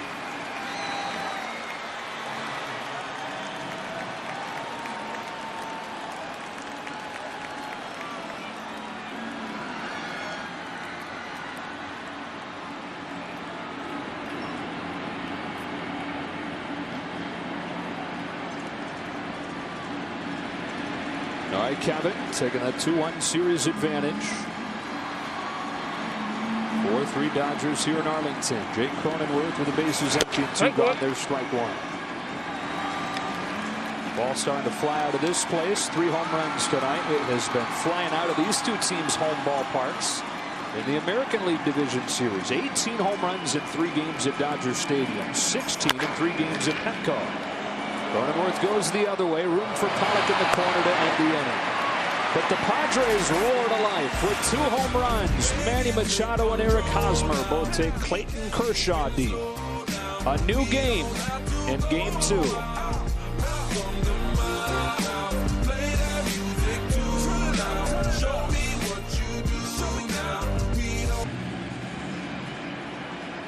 Machado and Hosmer. Wild how quickly things can change, how quickly the tone can change. 4-3 game to the bottom of the 6th. And sensing a shift, Chase Tingler going to go to the bullpen. Zach Davies quietly keeps his team in the game. And now they get things going with some of their top arms that they stayed away from in yesterday's loss. This is Emilio Pagan, who typically lately has handled the 7th. Here he is for the bottom of the 6th with strike 1 to Bellinger. See a lot of cutters and fastballs. Those are the 2 highest usage of his pitches. An occasional curve, but he's going to come after you with velocity and he's going to try to spin that cutter and jam the left-handers if he can. First year with the Padres, over from the Tampa Bay Rays. He had a 736 earned run average in mid-August, but 13 of the last 14 games, including all 3 against the Cardinals last week, he's put up zeros. Padres got him in exchange for Manuel Margot.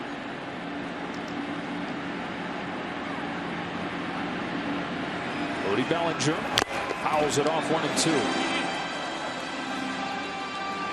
We've never done October like this before. That means anything can happen, and MLB has you covered on Facebook, Instagram, Twitter, and YouTube. But the families in the building, anybody that's in the Major League bubble can be at the games. You've got a lot of the families of the Padres down the 3rd base line. That's them there. And then down the 1st base line, the Dodgers. Expanding, it sounds like, to 10 or 11,000 for the championship series and the World Series here. Leading off this 6th, Bellinger tries to lay off and does so successfully, even the count up. Hit a home run his last time, first of this series for either team. Close. Good job making the call there.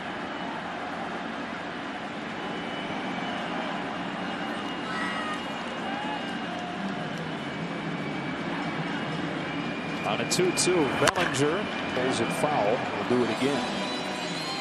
It almost seems like maybe the perception when you watch Bellinger play, how athletic he is, but it seems like the harder the guy throws, it almost seems like he swings harder when it should be the opposite, right? Trust your hand, trust your mechanics, let the velocity work for you. And then we saw Zach Davies and he just knew that he wasn't going to throw the ball by him, and maybe that allows his hands to be a little quieter and maybe not as vicious in the swing. But he's definitely got a unique swing. Ball jumps off his bat when he's right. Skies this one. And the third baseman Manny Machado's out there to catch it in right field. How about a 5 at 9 fly out? Now a quick word from Apple. Want more postseason stats? Hey Siri, who leads the postseason in home runs?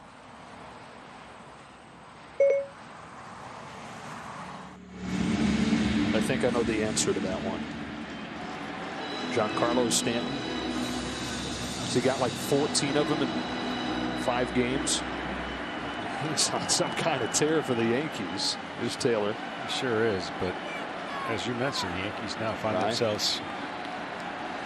themselves down 0-2 despite those 6 home runs that Stanton has hit. Throws a little off, not 14. 6 is not too shabby. Chopper to third, testing Machado, charges, guns, gets him. 2 up, 2 down for Pagan in a 4-3 game in the 6th. And up comes Pollock. Well, instead of Pollock, it will be Jock Peterson pinch hitting.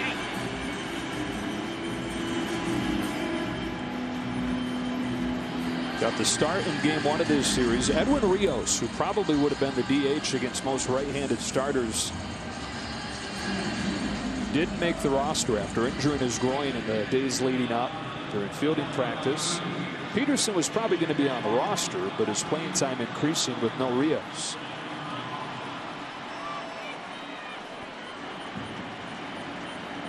Seven home runs during the regular season, 7 postseason home runs in his career.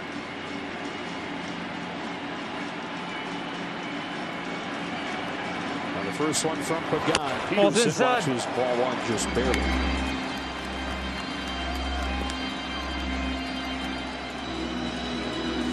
Sometimes watching Peterson, I mean, he's been amazing in the postseason with those 7 home runs and some of them in clutch situations. He can look like he's batting with roller skates on at times, right? He's got a very unorthodox way, but he'll hunt that fastball. I mean, he's leaving. That's what he leaves the bench doing that.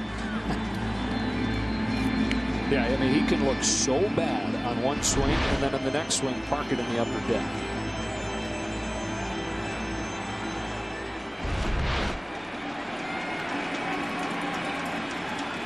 Velocity, he's not afraid of velocity. There's no doubt about that. The harder you throw does not phase him as far as his ability to hit homers. Swats one the other way. Profar is there, going back to make the catch. And Pagan's got a 1-2-3-6. We've got a 1-run game as we go to the 7th.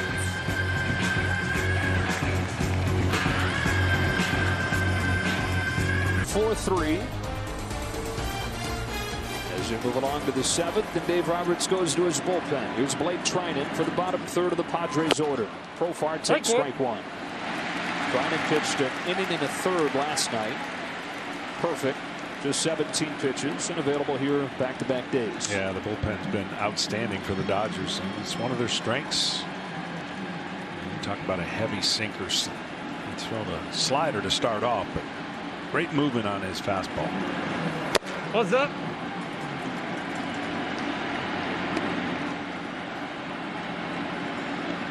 Trinan this season has pitched back-to-back games 7 times. And on the second day, he's not given up a run. And with those 7.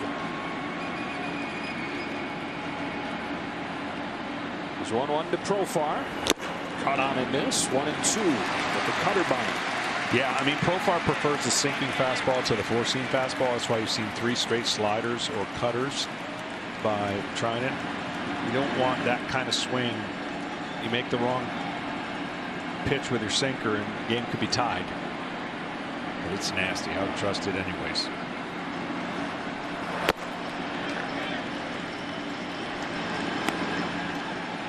Five shutout innings from the bullpen last night. Just 1 base runner. No runs in 11 innings overall for the Dodger bullpen in 3 games this October. Here's Trinan's 2-2. Chopper to first. Muncy.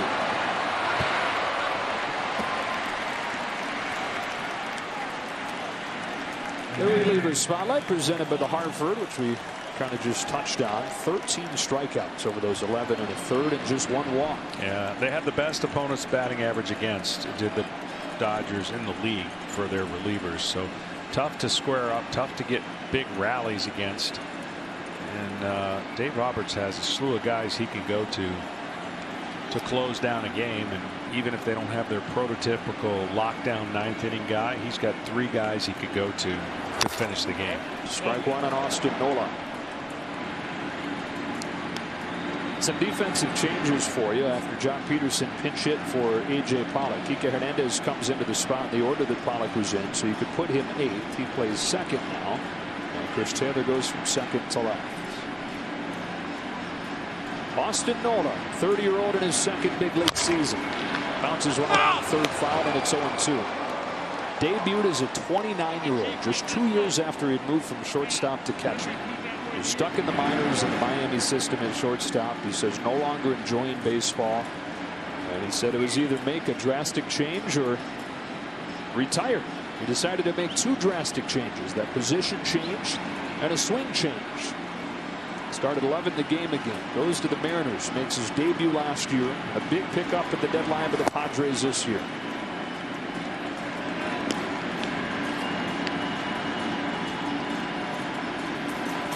Yeah, you don't hear about those position changes very often. Not successful. No, you can see an infielder that might go to the outfield, but a shortstop to the catcher spot. 1-2. Driven to left. Chris Taylor immediately gets involved in his new position, makes the catch, 2 away.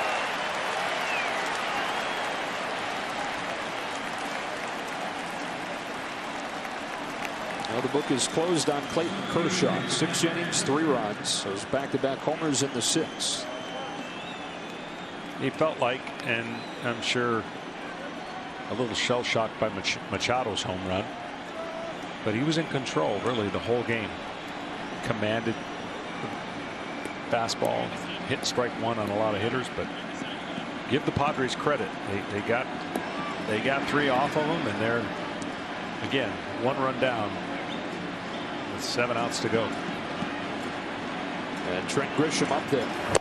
Strike 1. This feels like a jinx waiting to happen with one of the leaders in walks in the National League up there, but we had 14 walks between the 2 teams combined yesterday. None today. Yeah, you knew the game was going to change a little bit today just by who was on the mound. And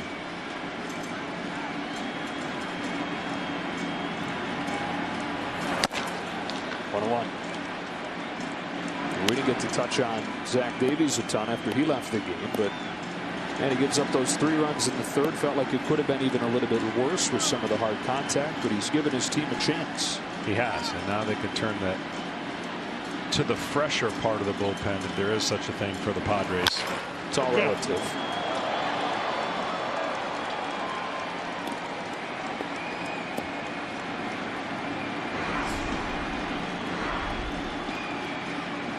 Trent Grisham playing just a few minutes from where he grew up. Richland High School, which is about 20 minutes from here at Globe Life Field. First round draft pick of the Brewers from there in 2015.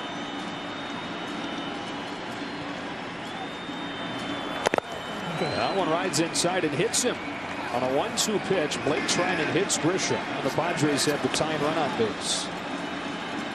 The Padres yesterday were trying to make it as tough as they could on Buehler. They had a couple stolen bases, 3 in total, I believe, in the game. And there hasn't been any opportunities for them to do much tonight, but you wonder if with Tatis coming up, I don't think there'll be any issue of dealing with a stolen base situation. Dave Roberts going to come out and make a change. Blake Trinan leaves, and the hard-throwing Brusdar Graterol comes on for Tatis.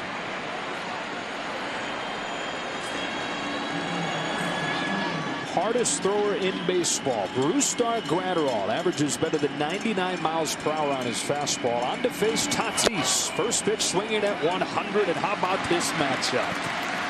I mean, this is what I guess you could. They call a balk. Didn't stop. Yeah, they call a balk, and that moves the tying run into scoring position. Wow. So the count go back to 0-0. Not a strike on Tatis. Got to pause. Remember the biggest spot of Gratterall's career right here. Well, Tatis on the year. 6 homers off of fastballs. 2 off of sliders. Those are the 2 dominant pitches that Gratterall has. You saw 100 already. This is ball to deep center field. Bellinger twisting around. Still going. He's at the wall. He leaps. And he made the catch. Cody Bellinger. A robbery of Tatis. Keeping the Dodgers in front 4-3.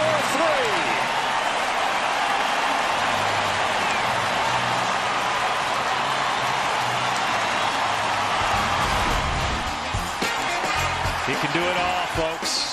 This is going to be one of those highlights you see for a long time if the Dodgers have a special postseason this year.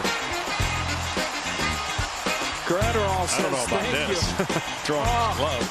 Bat flip, glove flip. Wow.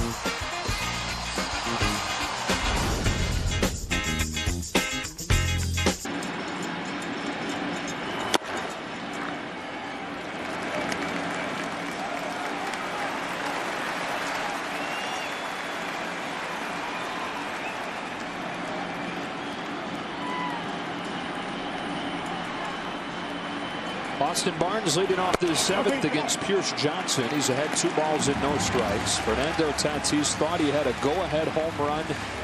The reigning MVP went up and stole it. I'm still shaking my head. And we get a chance to see that live. It was pretty incredible. 3-0 on Barnes, who has reached both times tonight in the lineup to catch Kershaw, but he's gone 2 for 2. Now Pierce Johnson, who pitched in last night's game as well.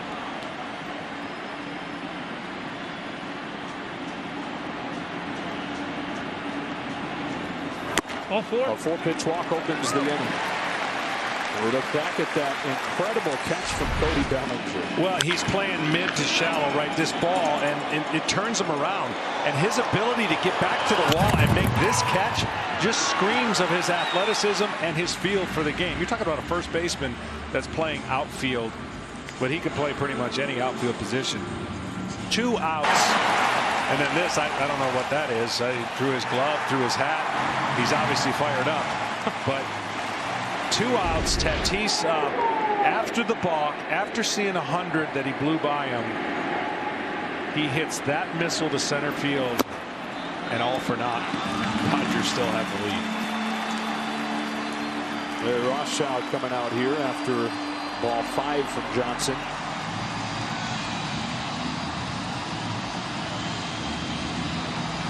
So Gratterall couldn't believe that Bellinger went and saved it. He throws the glove. And then blows the kiss over to Manny Machado, who didn't like him throwing the glove. And Manny says, you. Max says, no, you. Tempers flaring between 2 teams that play very emotionally charged games during the regular season. And you figured it would continue into these higher stakes matchups. In this tight game 2, emotions spilling over.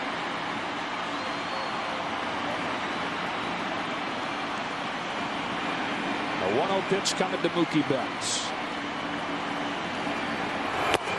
Strike over the inside corner.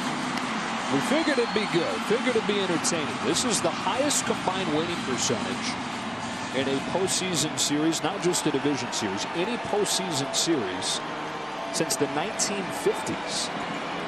2 best records in the National League facing off. On a 1-1 pitch, Betts chops one to the hole at short. Tatis, good feet to get there. Wide throw, pulls Cronenworth a little bit off and kept him from turning 2. Betts aboard in the fielder's choice. Yeah, that was going to take 2 perfect plays. I mean, to get to the ball. Needed a perfect throw because of Betts' speed. And you'll see the throw didn't get to Cronenworth in proper place, but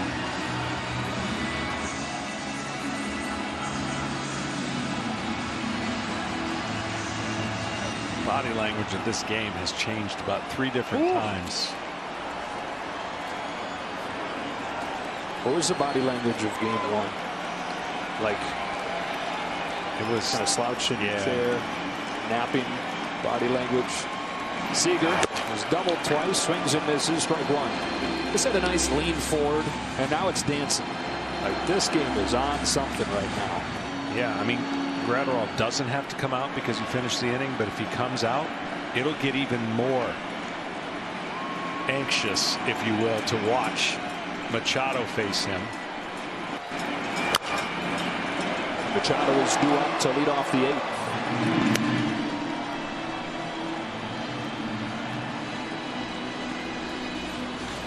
So good. I mean, you can't have it both ways in this game. That's the only thing. Like, if you want people to show their emotions, okay, so be it, especially when there's no fans.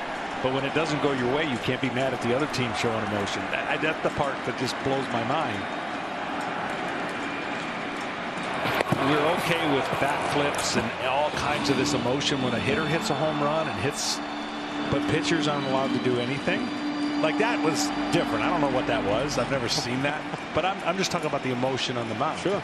You rarely see pitchers do the things that hitters do when they do something well. But you can't have it both ways in this game. You can't get mad when somebody else is doing it. Seager's 3rd hit of the night beats the shift to left. Betts throws on the brakes. Throw goes behind him. He's back in there safely. And Gratterall's throw of the glove was almost an instant replay of Machado's throw of the bat after his home run against Kershaw. Yeah. Granted, you discard the bat after home runs. You don't typically discard the glove.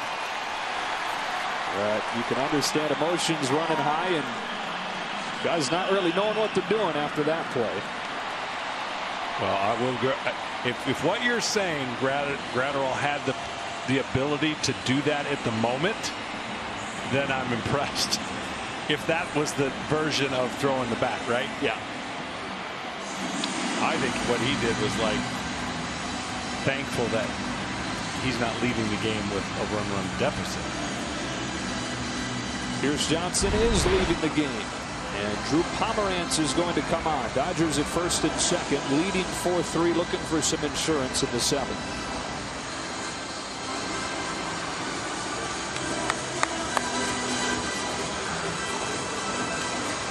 3-1. T-Mobile will donate $1 to their Little League Call-Up Grant program so our kids can keep playing ball. 3-1-3-1-3-1. What a game this is, huh? This has got must see the last 2 innings. Yeah, hard to watch it without a smile on your face. Regardless of if you're rooting for the brown or the blue, Drew Pomerantz comes in. First of a 4-year contract. He's been exceptional at the back end of their bullpen. Knuckle curveball and fastball spin that makes him difficult to square up. That's for sure. 1st and 2nd, 1 gone. It's Turner. Runners take off on the first pitch and no throw. So the Dodgers running aggressively on the bases. Betts and Seager execute the double steal. It's one of the best times to steal a base when a reliever comes in. He's focused on the hitter and they take advantage of the little things. The Dodgers putting themselves in a great spot to expand the lead. And now, of course, the Padres are going to have to bring the infield in. Tough hitter with the infield in, even though he's having a tough series in Turner.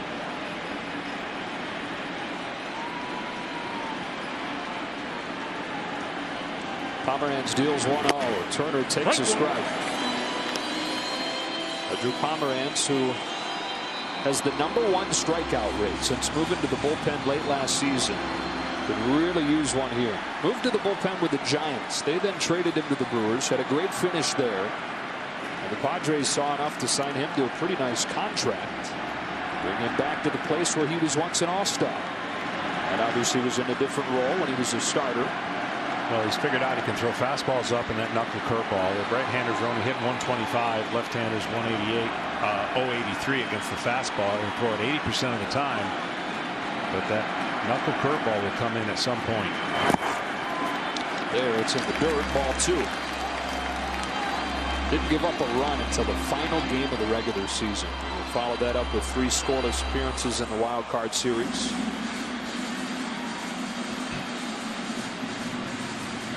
Coming into the year, people thought that the bullpen was going to be the big strength of the Padres. They struggled early. And then they lost Kirby Yates, their all-star closer. But guys like Pomeranz, we just saw Pagan, and then Trevor Rosenthal, they acquired at the deadline, have solidified things. They're really good over the final month.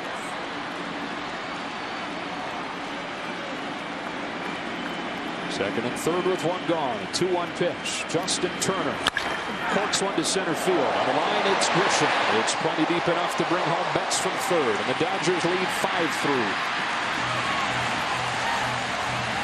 Double steal put them in position for Turner to square one up to center. That is huge. When you have the emotion of the Padres crawling back in the game. I mean, they're only down 2. But those add-on runs with the bullpen that the Dodgers have are big.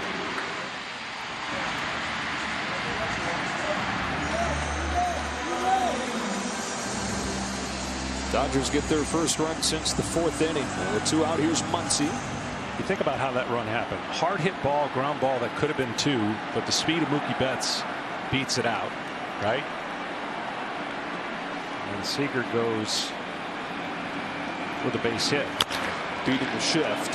Here's a little teardrop shuttle left. Profile, the dead sprint won't get there. It flies in front of him, and Seager's in to score. Blip of an RBI single for Max Muncy. Dodgers 6, Padres 3.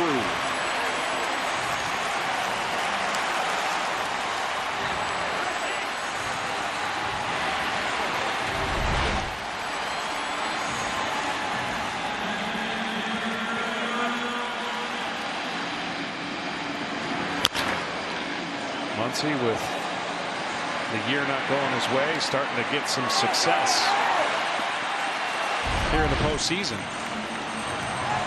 You say things have a way of evening out. I don't know if you're a player if you ever believe that. Especially in a 60-game season like this.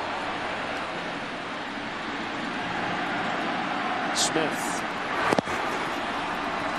Let's hope 2020 evens out. We're going to have a great final few months if that's the case. 1 ball, no strikes. And a guy who has hit it hard all 3 times tonight, but is 0 for 3, and now 0 for 10 in the postseason.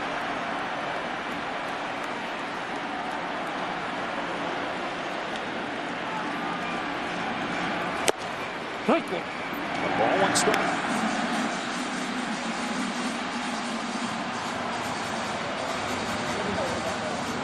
All smiles in the Dodger dugout. Bellinger's home run robbery shifting things in a big way. What a swing. And momentum. So the Padres going up 1. Dodgers stayed in front.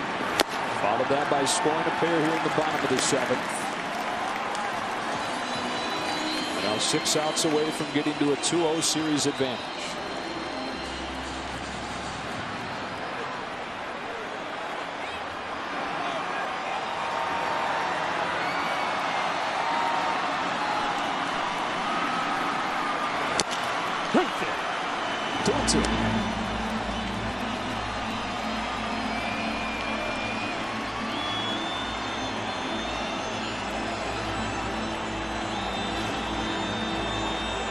Well, this one's had a lot more action than the first game. That's why the body language has been different. Of course, the flow of the game's been much better than that first game, grinding out the game with the Dodgers.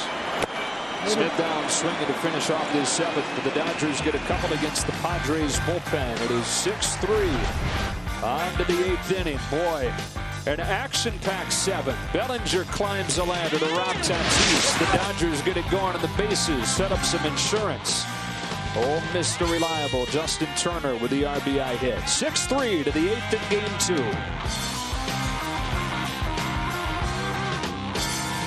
By Doosan on FS1. And it will be Bruce Star Gratterall against Manny Machado to open this 8th inning. Started with a slider, ball one. And home plate umpire Angel Hernandez and the crew chief Bill Miller actually talked to both managers between innings in anticipation of this matchup. The temper's flaring a little bit. It's a sharp ground ball. Backhand Hernandez, who's graded out as the best defensive second baseman in the majors in limited time there this year. Machado's out number one.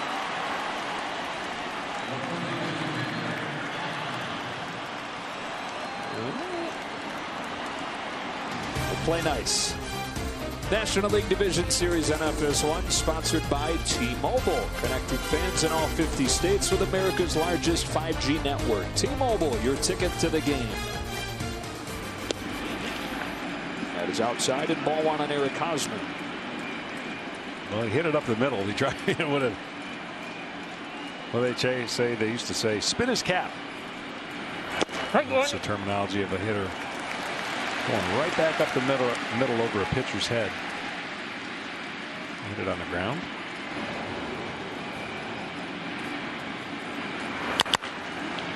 Hosmer pops this one up left side of the infield. Justin Turner with the foul ground. 2 quick outs for Gratterall.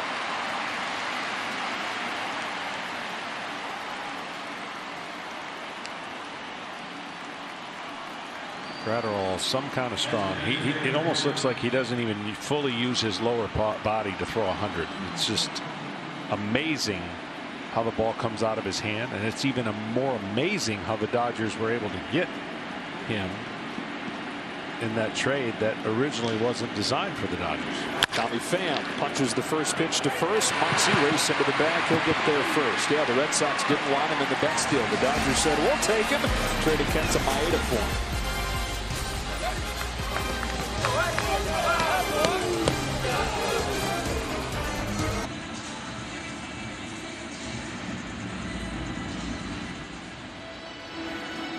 Brusdar Bazooka Gratterall, as they call him, just turned 22 years old. With a scoreless inning plus for the Dodgers. 6-3 they lead to the bottom of the 8th. And Bellinger, who has played like an MVP tonight, takes strike one from Dan Altavilla, who's added to the NLDS roster today with Mike Clevenger taken off it officially. That means if the Padres are to rally in this series in advance, Clevenger would not be allowed to be on the NLCS roster. 1-1. Drop and drive kind of pitcher with a fast arm action.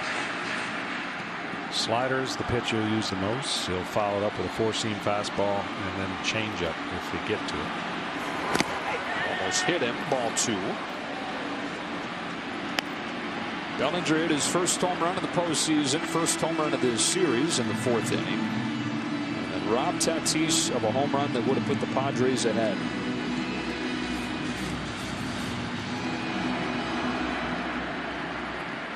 Padres 3 outs to work with. Kenley Jansen is warming for the Dodgers. 2 balls, 2 strikes. Dave Roberts has said that it won't necessarily be Kenley Jansen in the 9th inning moving forward for the Dodgers, but that didn't mean that it won't be him. And perhaps seeing a spot in the lineup that the Padres have coming up, which will include a couple of left-handed hitters, as a good spot to use Jansen. Much better against lefties with that cutter. 2-2. Down the left field line. Profar near the sidewall is out of room.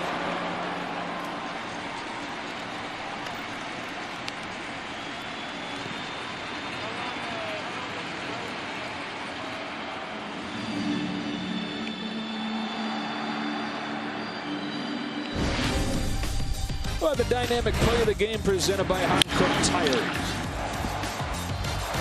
A couple plays for Cody Bellinger. That home run and a highlight we're going to see play over and over in the days and probably the years to come. What a day. 2-2 again. Full count.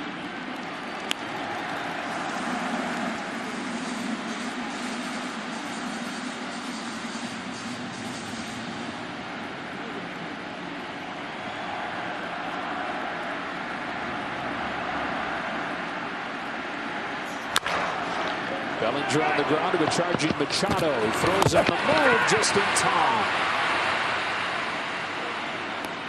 Oh, that was close live. I mean, close. He got down the line.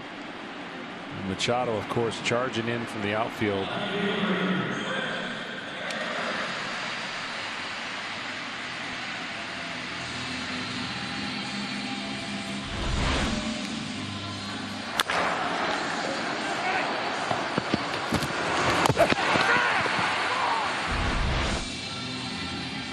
One gone here in the 8th.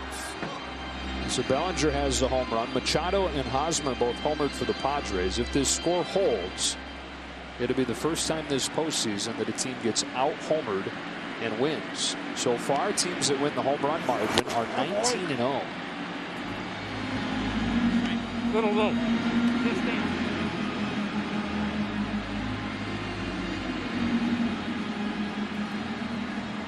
19-0 is pretty good. Yeah. Yeah.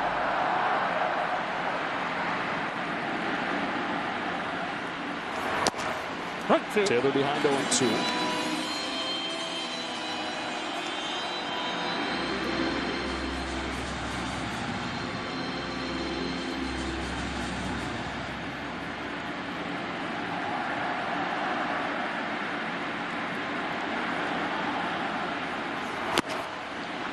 One ball, 2 strikes.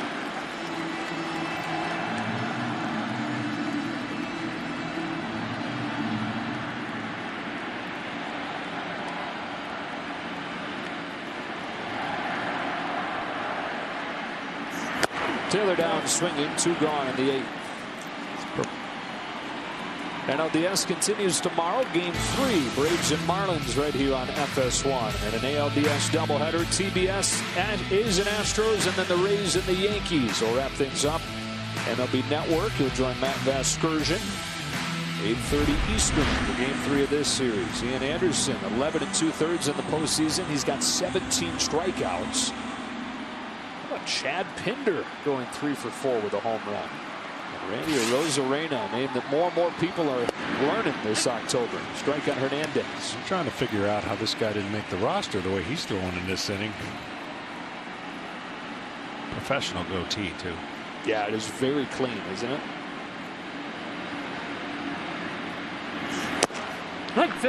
He's throwing pellets. Victor 0-2 for yet another guy they picked up at the deadline. Came over in the same trade that brought Austin Nola. Kenley Jansen ready to go for the 9th.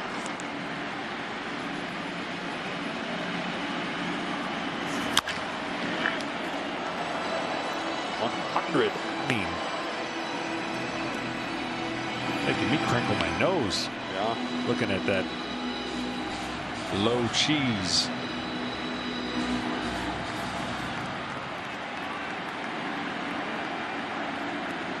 In 9 games after the trade. He's solid. No. The ERA around 3.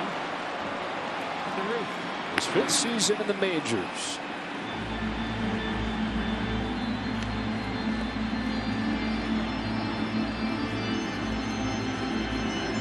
For the Padres in the 9th inning, Myers, Cronenworth, and Profar.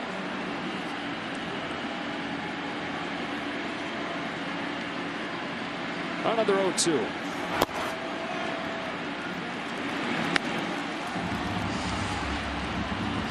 Got any guesses for tomorrow's starters?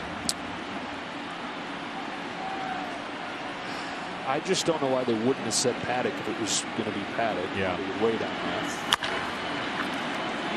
What do you think? I guess your bullpen is now in order with the way that, relatively speaking. I mean, you got to pull off a small miracle and win 3 games in a row. So you've got to situate it in a way where give Paddock the best day for him to be successful, even if that's day 4. I know a lot of people say, well, what's the difference? If you don't get there. But you're going to have to use your pen anyways. So you think maybe a bullpen day? It wouldn't surprise you. Right. It wouldn't surprise me based on everything that you're trying to calculate. Him throwing a side session today. But who knows? I mean, the situation will play itself out. There's still a 9th inning, and the Padres could change a lot if they were able to come back in this game and possibly snatch one. 8th pitch coming here to Kike Hernandez. will be at 9th for the Dodgers. We've talked about a few options. Dustin May, who threw 27 pitches yesterday. Obviously not ideal having done that if you're going to start him. Tony Gonsolin is an option, as is Julio Urias. And the Dodgers have experimented with openers and, relatively speaking, bullpen games over the final couple weeks of the regular season. Another 1-2. Got him to chase up. Impressive stuff from Dan Altavilla. On to the 9th inning in Arlington. Kenley Jansen coming on with the Dodgers ahead 6-3.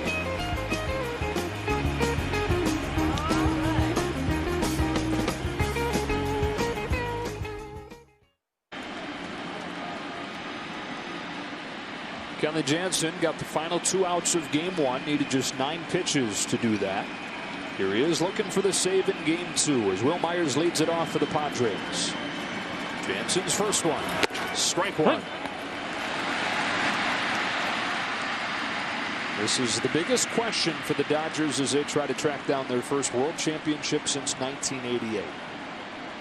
The 9th inning. Kenley Jansen has not had the same kind of life on his stuff down the stretch here in 2020. Gets ahead here quickly 0-2. Major League Baseball encourages fans to take an active role in their communities. Make a plan to vote this election season. Visit MLB.com/vote to learn more.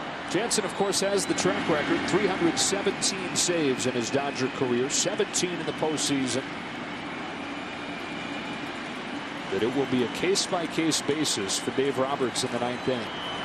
Good start for Jansen as he strikes out Myers. The National League Division Series on FS1 is sponsored by T-Mobile, connecting fans in all 50 states with America's largest 5G network. T-Mobile, your ticket to the game. And by Taco Bell. Well, one thing Dave Roberts said is he's been a true professional, and the way that he's handled this situation, do whatever he can for the team and to be successful. And so far, his last 3 batters, the cutter looks like the old cutter of Jansen's. I mean, that's taken the turn. That's the east-west scenario that you want. You want that lateral break. You don't want the downward break. And maybe they have found something. And if he clicks it back in. Here comes a 1-0 to Jake Cronenworth. And velocity, while you obviously prefer it to be around 93, where it is when he is perfectly right, it's not the biggest thing. No. Like you said, it's the movement, it's the teeth. Yeah, you have to have the late, undetectable break that a hitter will come back and go, I saw it, but then it broke my bat. 2-0. Strike 1. Strike 1. It's 87, but the movement. It was 94 on that cutter back in 2016. He carried such a load in 2017 into the postseason. He's kind of been chasing that velocity since. He's been at his best when he says he doesn't think about trying to generate 93, 94, throw it and let it do what it does. Well, he's a big guy with that big, long delivery, right? That's why they could steal bases off of him. But when he's right, you got to get on base first. And it's hard to get on base. And so that long delivery and the mechanics that it takes to be really good with that late break, they adjusted something in his hand position or mechanics to help. Barnes couldn't quite hold on. Cronenworth stays alive. And Mariano Rivera made it look like so easy. It looked like he was throwing a football because the ball would come in and just cut, and the direction he would throw it was perfect every time. I mean, it's hard to be the greatest reliever in the history of the game with one pitch, and he did. But he learned how to make that pitch, 3 different pitches, throwing it up, in, and out. 2-2 again. As Dodger fans know, Kenley Jansen started his pro career as a catcher, but never really hit. He had a cannon of an arm as a catcher. They said, we want to give you a try as a pitcher. His first reaction was, no, I don't want to do that. I don't want to pitch. They said, okay, go home to Curacao. We don't need you as a catcher anymore. So he gave it a try. And the first time he threw, the ball had that signature cutting action to it. Grips it like a four-seam and lets it rip. It's upstairs, and it's 3-2. And he said his first year as a pitcher, he just couldn't understand why nobody could hit his fastball. It's not like it's 99, 100 miles an hour.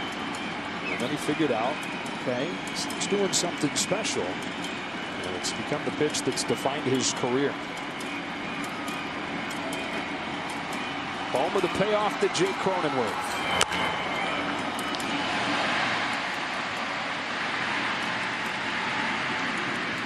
Started pitching in 2009 when he was an A-ball. He was in the majors 1 year later.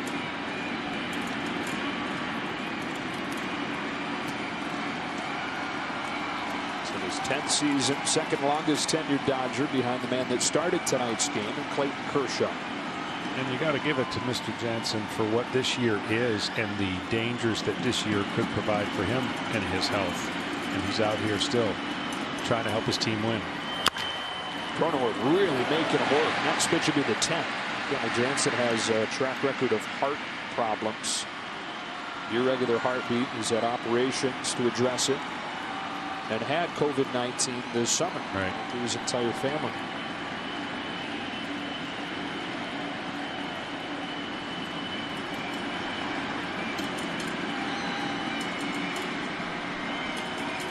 On the 10th pitch.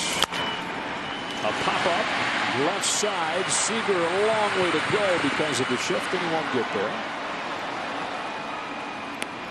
We'll do the 3-2 yet again.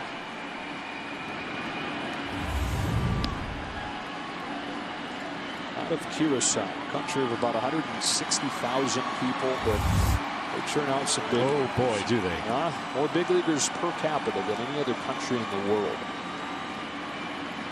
He grew up watching Andrew Jones do his thing in the Braves teams. Thinking if Andrew Jones can do it, why can't I? And more and more guys out of that country. Left fielder for the Padres tonight, Jurickson Profile, another Curacao native. Another 3-2. Off Jansen, tracks it down, throws late. And the Padres have a one-out base runner. Oh, what a battle from Cronenworth to get on. Unbelievable battle.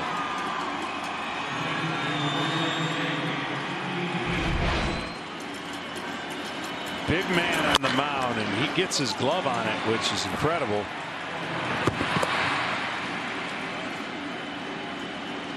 Just the cutting action if you're sitting at home in your living room trying to figure that out. And it just grazed his glove.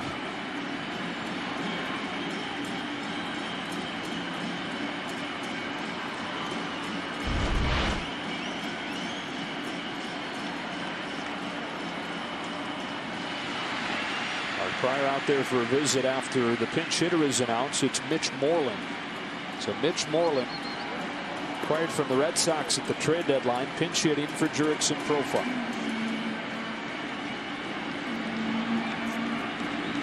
Not been able to reproduce the numbers that he was putting up in Boston when he was the Red Sox best hitter this year.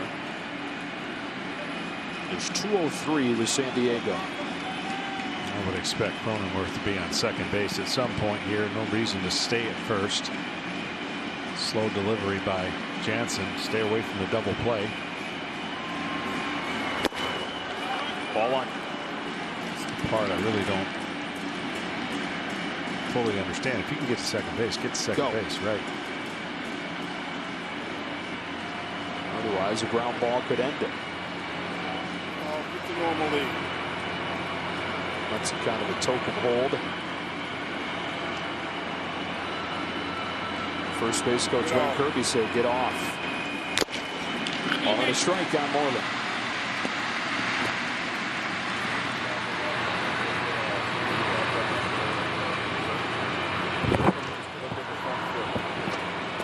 The biggest fear would be if you don't have the hitter take the line drive double play ends the game, right? But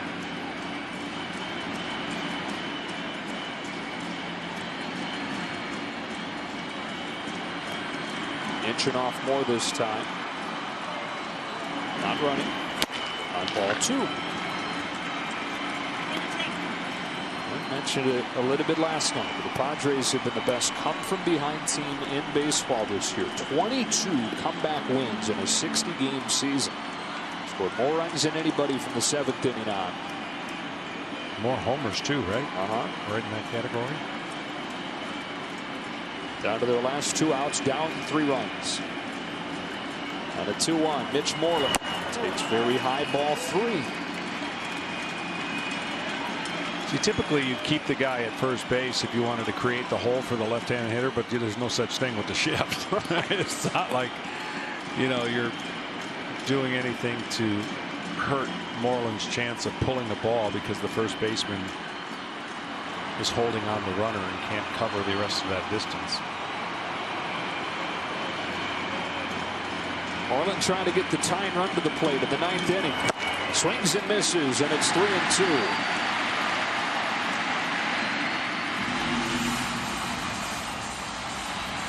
Big-time postseason experience for this guy. He's been to the World Series 3 times in his 10 years in the majors. That includes the World Championship over the Dodgers in 2018 with Boston. Playing his 51st postseason game tonight.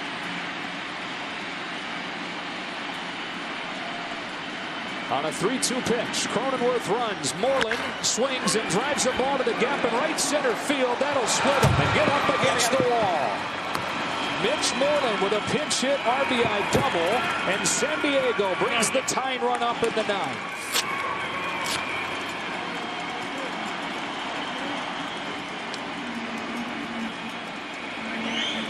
Leave your TV set yet. How many pitch at bat for Cronenworth? 11. That 11 pitch at bat. You don't know what trickle down effect has been there, making Jansen work. And a great 2-strike hit for Moreland. Put the Padres at 1 swing away now.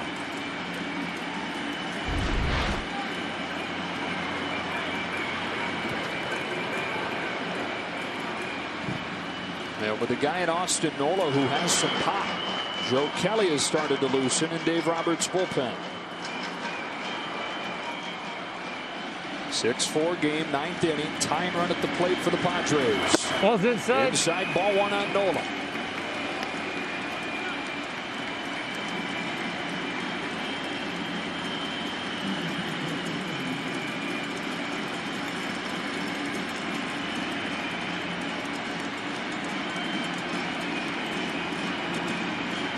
The 1-0.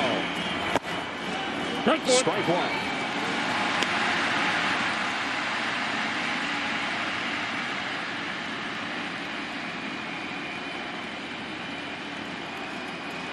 Nine of the 17 extra base hits were on low pitches for Nola. He's been better against righties than lefties.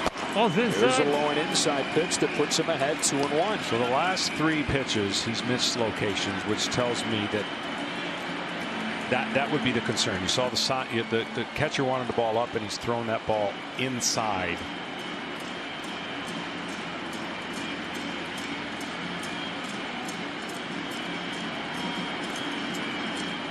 On a 2-1 pitch, Nola pops it up on the right side of the infield. Barnes and Muncy. Austin Barnes makes the catch, and the Padres are down to their last out.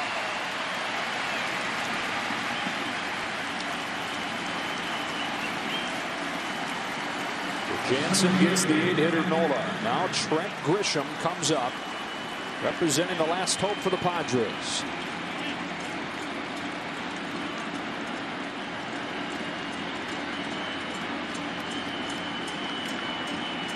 Statistically, he's fared well against right-handed cutters.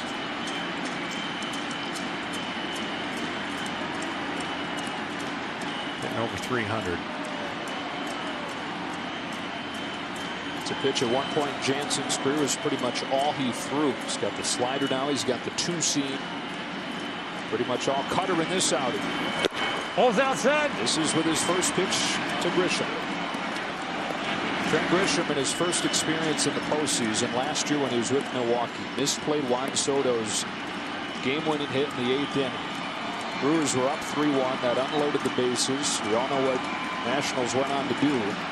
Grisham said he was determined not to let that one play define his career. Ball's outside. Finds himself in a big spot in the postseason again. He's ahead of Jansen 2-0. This could be the last hitter for Jansen. with Fernando Tatis. Wouldn't that be something to have him come back up after being robbed of that 2-run homer and have a chance with the winning run at the plate? First thing is Grisham's got to do his part, pass the baton on to get his teammate at the plate. On a 2-0, Grisham watches the strike, and it's 2-1. One of the most patient hitters in baseball this year. Also serious pop when he cuts it loose.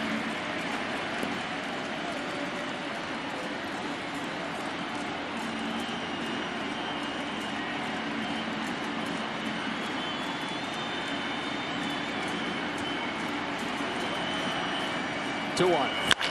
Ripped down the line, just foul. And it's 2-2 on Trent Grisham.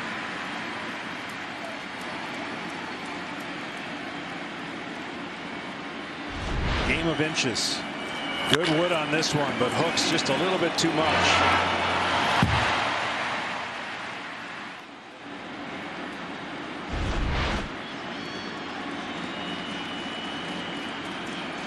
Most pitches in a game Kenley Jansen has thrown this season, 31. Long at bat from Cronenworth helping drive the pitch count up here. This will be his 29. He's a strike away from a 2-0 series lead. On a 2-2 pitch in the dirt. And the count is full.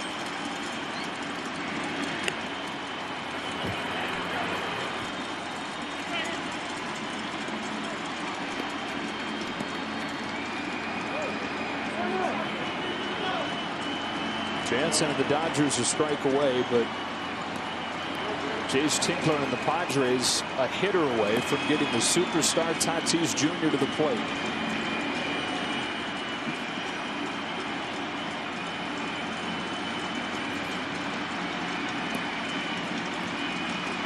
The last pitch was the biggest area of miss that he's had in this inning. Spiked it when he was trying to throw it up. 3-2 towards right center field, and they'll get Tatis Jr. to the plate in the 9th inning. RBI single Trent Grisham. It's 6-5, and up comes Tatis.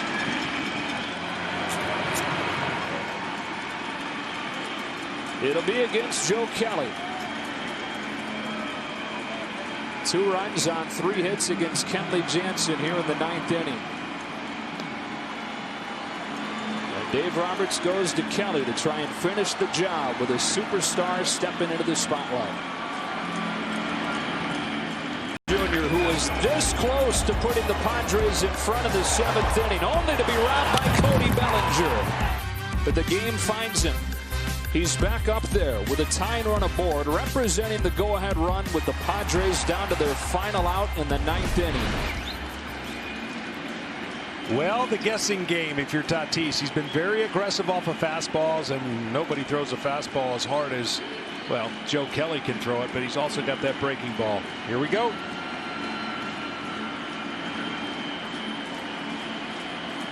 On the first pitch, Tatis loads up and fouls it off, strike one. It's been a frustrating night. It's been a frustrating series for him. 0 for 4 tonight, 1 for 8 in this division series.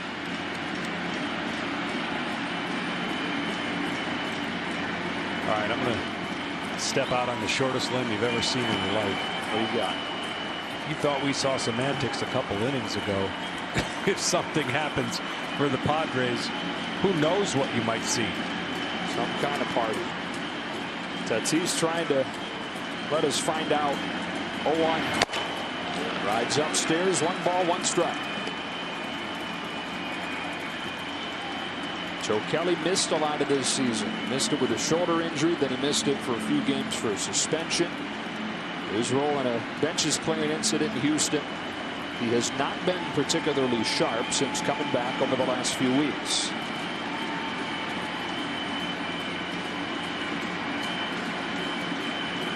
On a 1-1 pitch, Fernando Tatis Jr. takes it down and away, ball 2. That was a great take in the 9th inning when you're trying to get something going for your team. Hard breaking ball that could have started his swing being aggressive. He laid off of it, so he got his chance to see 2 breaking balls now. It's whether or not he can center a fastball if he gets one more in this at bat. Anytime Kelly gets in trouble, he gets underneath his fastball. Perfectly placed to the knees, and it's 2-2.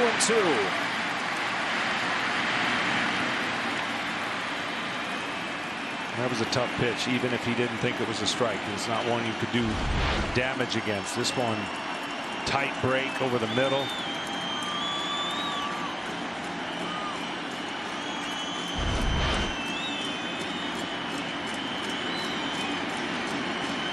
Tying run at first. Go ahead run at the plate. 2-2 pitch in the dirt, and he lays off again to run the count full. And so now Grisham gets a head start. Well, that'll help the Padres because the outfield for the Dodgers is playing super deep, trying to cut off all doubles, right? So a running start will put pressure on that outfield if Tatis is able to hit, let's just say, a soft liner or try to get one to the gap. 3 good arms in the outfield for the Dodgers, but a good runner at first in Grisham. 3 balls, 2 strikes on Fernando Tatis Jr.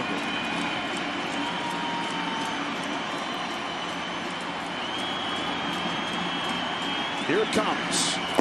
He takes ball 4 and passes the baton to Machado. Tying run into scoring position on a 2-out walk from Tatis. That is so impressive. It really is. We've seen some great at-bats tonight, and that one could be a memorable one. It started with Jake and his 11th pitch at bat this inning.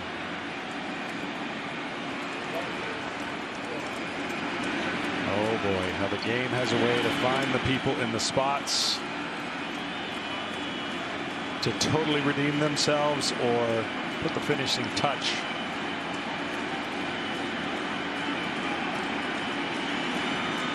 What a beautiful sport this is. What a game this has been. And the biggest stars stepping into the biggest spots.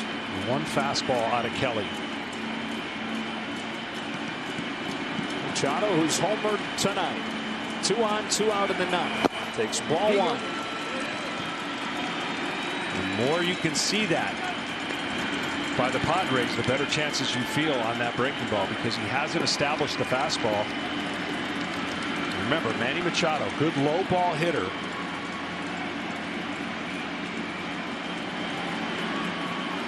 Does struggle against the curveball against right-handers.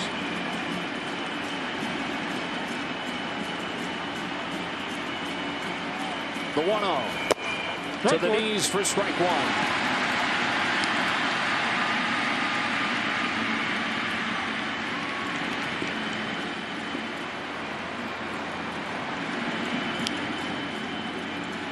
Two in the bank for the Padres in the 9th. They've got Grisham at second representing the tying run. Tatis at first, the go-ahead run. Joe Kelly to Manny Machado with a 1-1 pitch. That's lifted foul, and it's 1-2 down to their last strike again.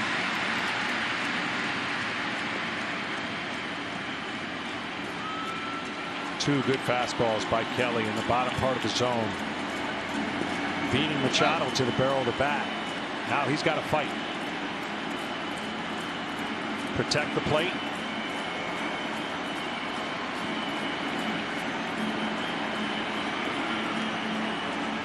And Joe Kelly has 2 pitches to play with in theory. You want to get it done right here, but you're afforded with a 1-2 count to get him to try and fish.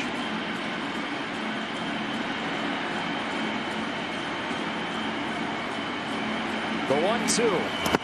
He took it, and it's 2-2. You can almost see Barnes looking at Kelly like, you just make it a little more competitive of a pitch on that breaking ball. He started the ones way too low out of his hand. After establishing the low fastball, this ball's what would be considered a non-competitive pitch because the hitter had no chance to swing at it. Now you need an action pitch if you're Joe Kelly. You don't really want to go to 3-2. 2 on, 2 out. 9th inning. And a 2-2 pitch after time is called.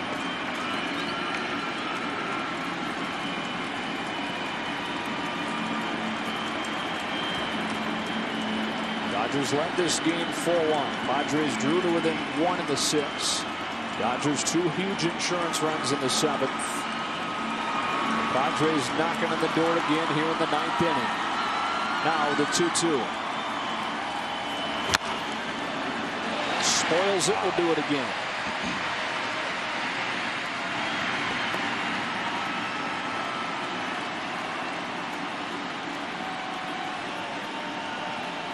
"13 scoreless innings to open the postseason for the Dodger bullpen. 2 against Jansen here in the 9th.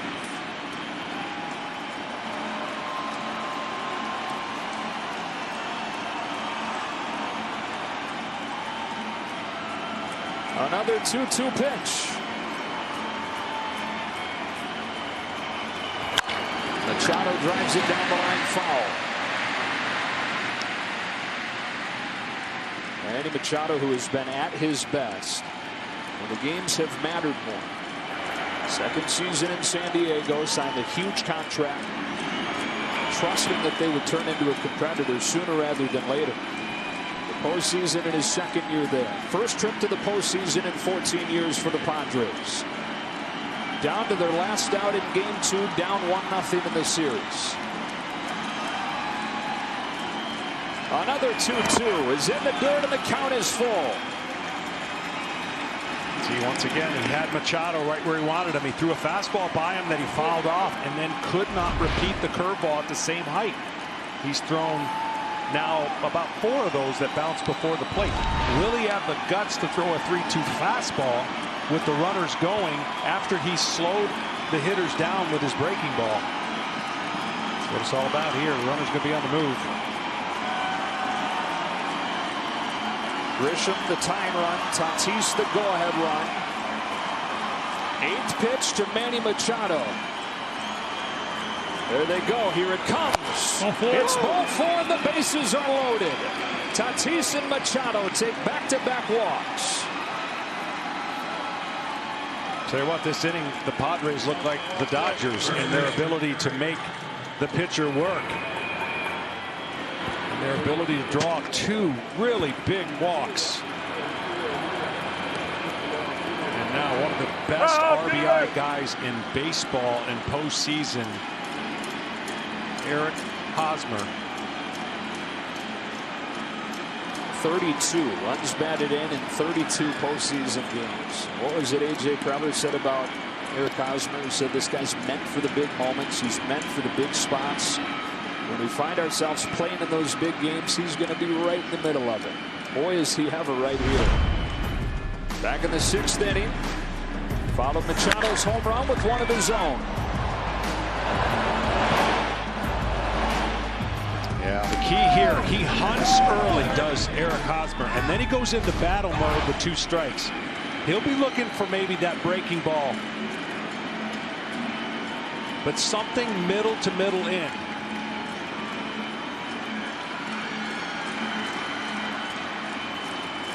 First one from Kelly. Ball 1 on Hosmer, and this time nowhere to put him. No, he has not been good with the release point of his curveball, and if you're the Padres, you've got to tell yourself to look up in the zone. If he throws a fastball at the lower part of the zone, like he has a couple times to catch that part, you have to let it go. But right now, Kelly has painted himself in a tough spot with a really tough hitter in Eric Hosmer. So anything towards the knees, you're letting go. Let it go.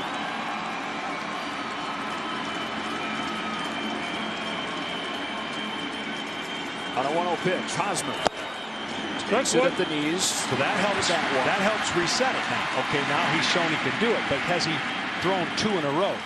So until you get to 2 strikes as a hitter, I would think you could still try to eliminate that pitch. Because every hitter will tell you they try to never come off the fastball, right? You want to hunt the fastball.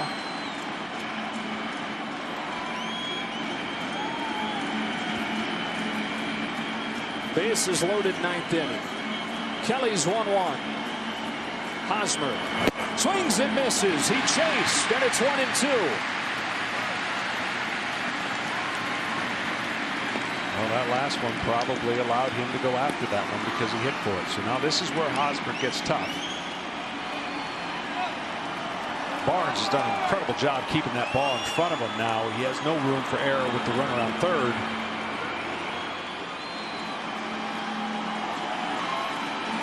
That's Grisham representing the tying run. Tatis' second, the go-ahead run.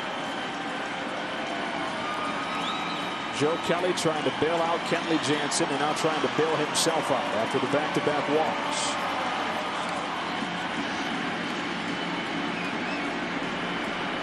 Ball got away from the bullpen in left center. Cody Bellinger sends that back.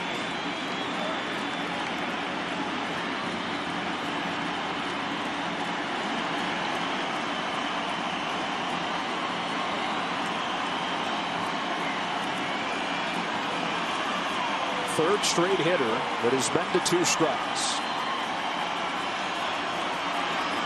The 1-2. Do it again.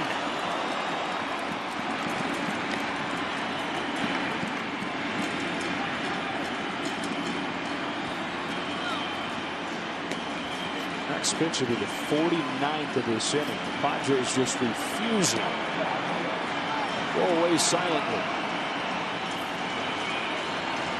Somebody is getting ready to erupt in the next 10 to 15 seconds.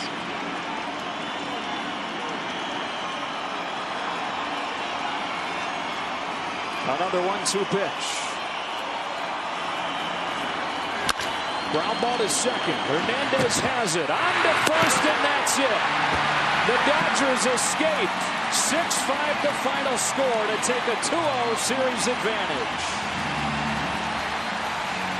What a game here in the National League Division Series between the teams that had the 2 best records in the league this season.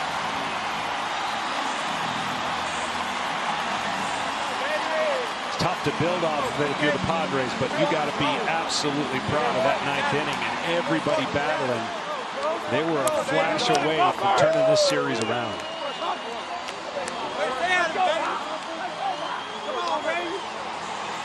Padres bring 8 men to the plate in that 9th inning. 49 pitches they forced Dodger pitching to throw from Jansen to Kelly. But ultimately they fall just short. 6-5 the final score. Teams that get off to a 2-0 series lead in a 5-game series win the series 90% of the time. Only 3 times over the last 15 years as a team rallied from a 2-0 deficit to win the series. Well, to be reminded, the Padres now are the home team. Yeah, it'll be here in Arlington, but they'll flip it around. They'll get to wear the home unis and they'll bat second. Quite a game. 2-0 series lead for the Dodgers, the top seed in the National League, sitting pretty going into Game 3 as we go to Los Angeles with Kevin Burkhardt.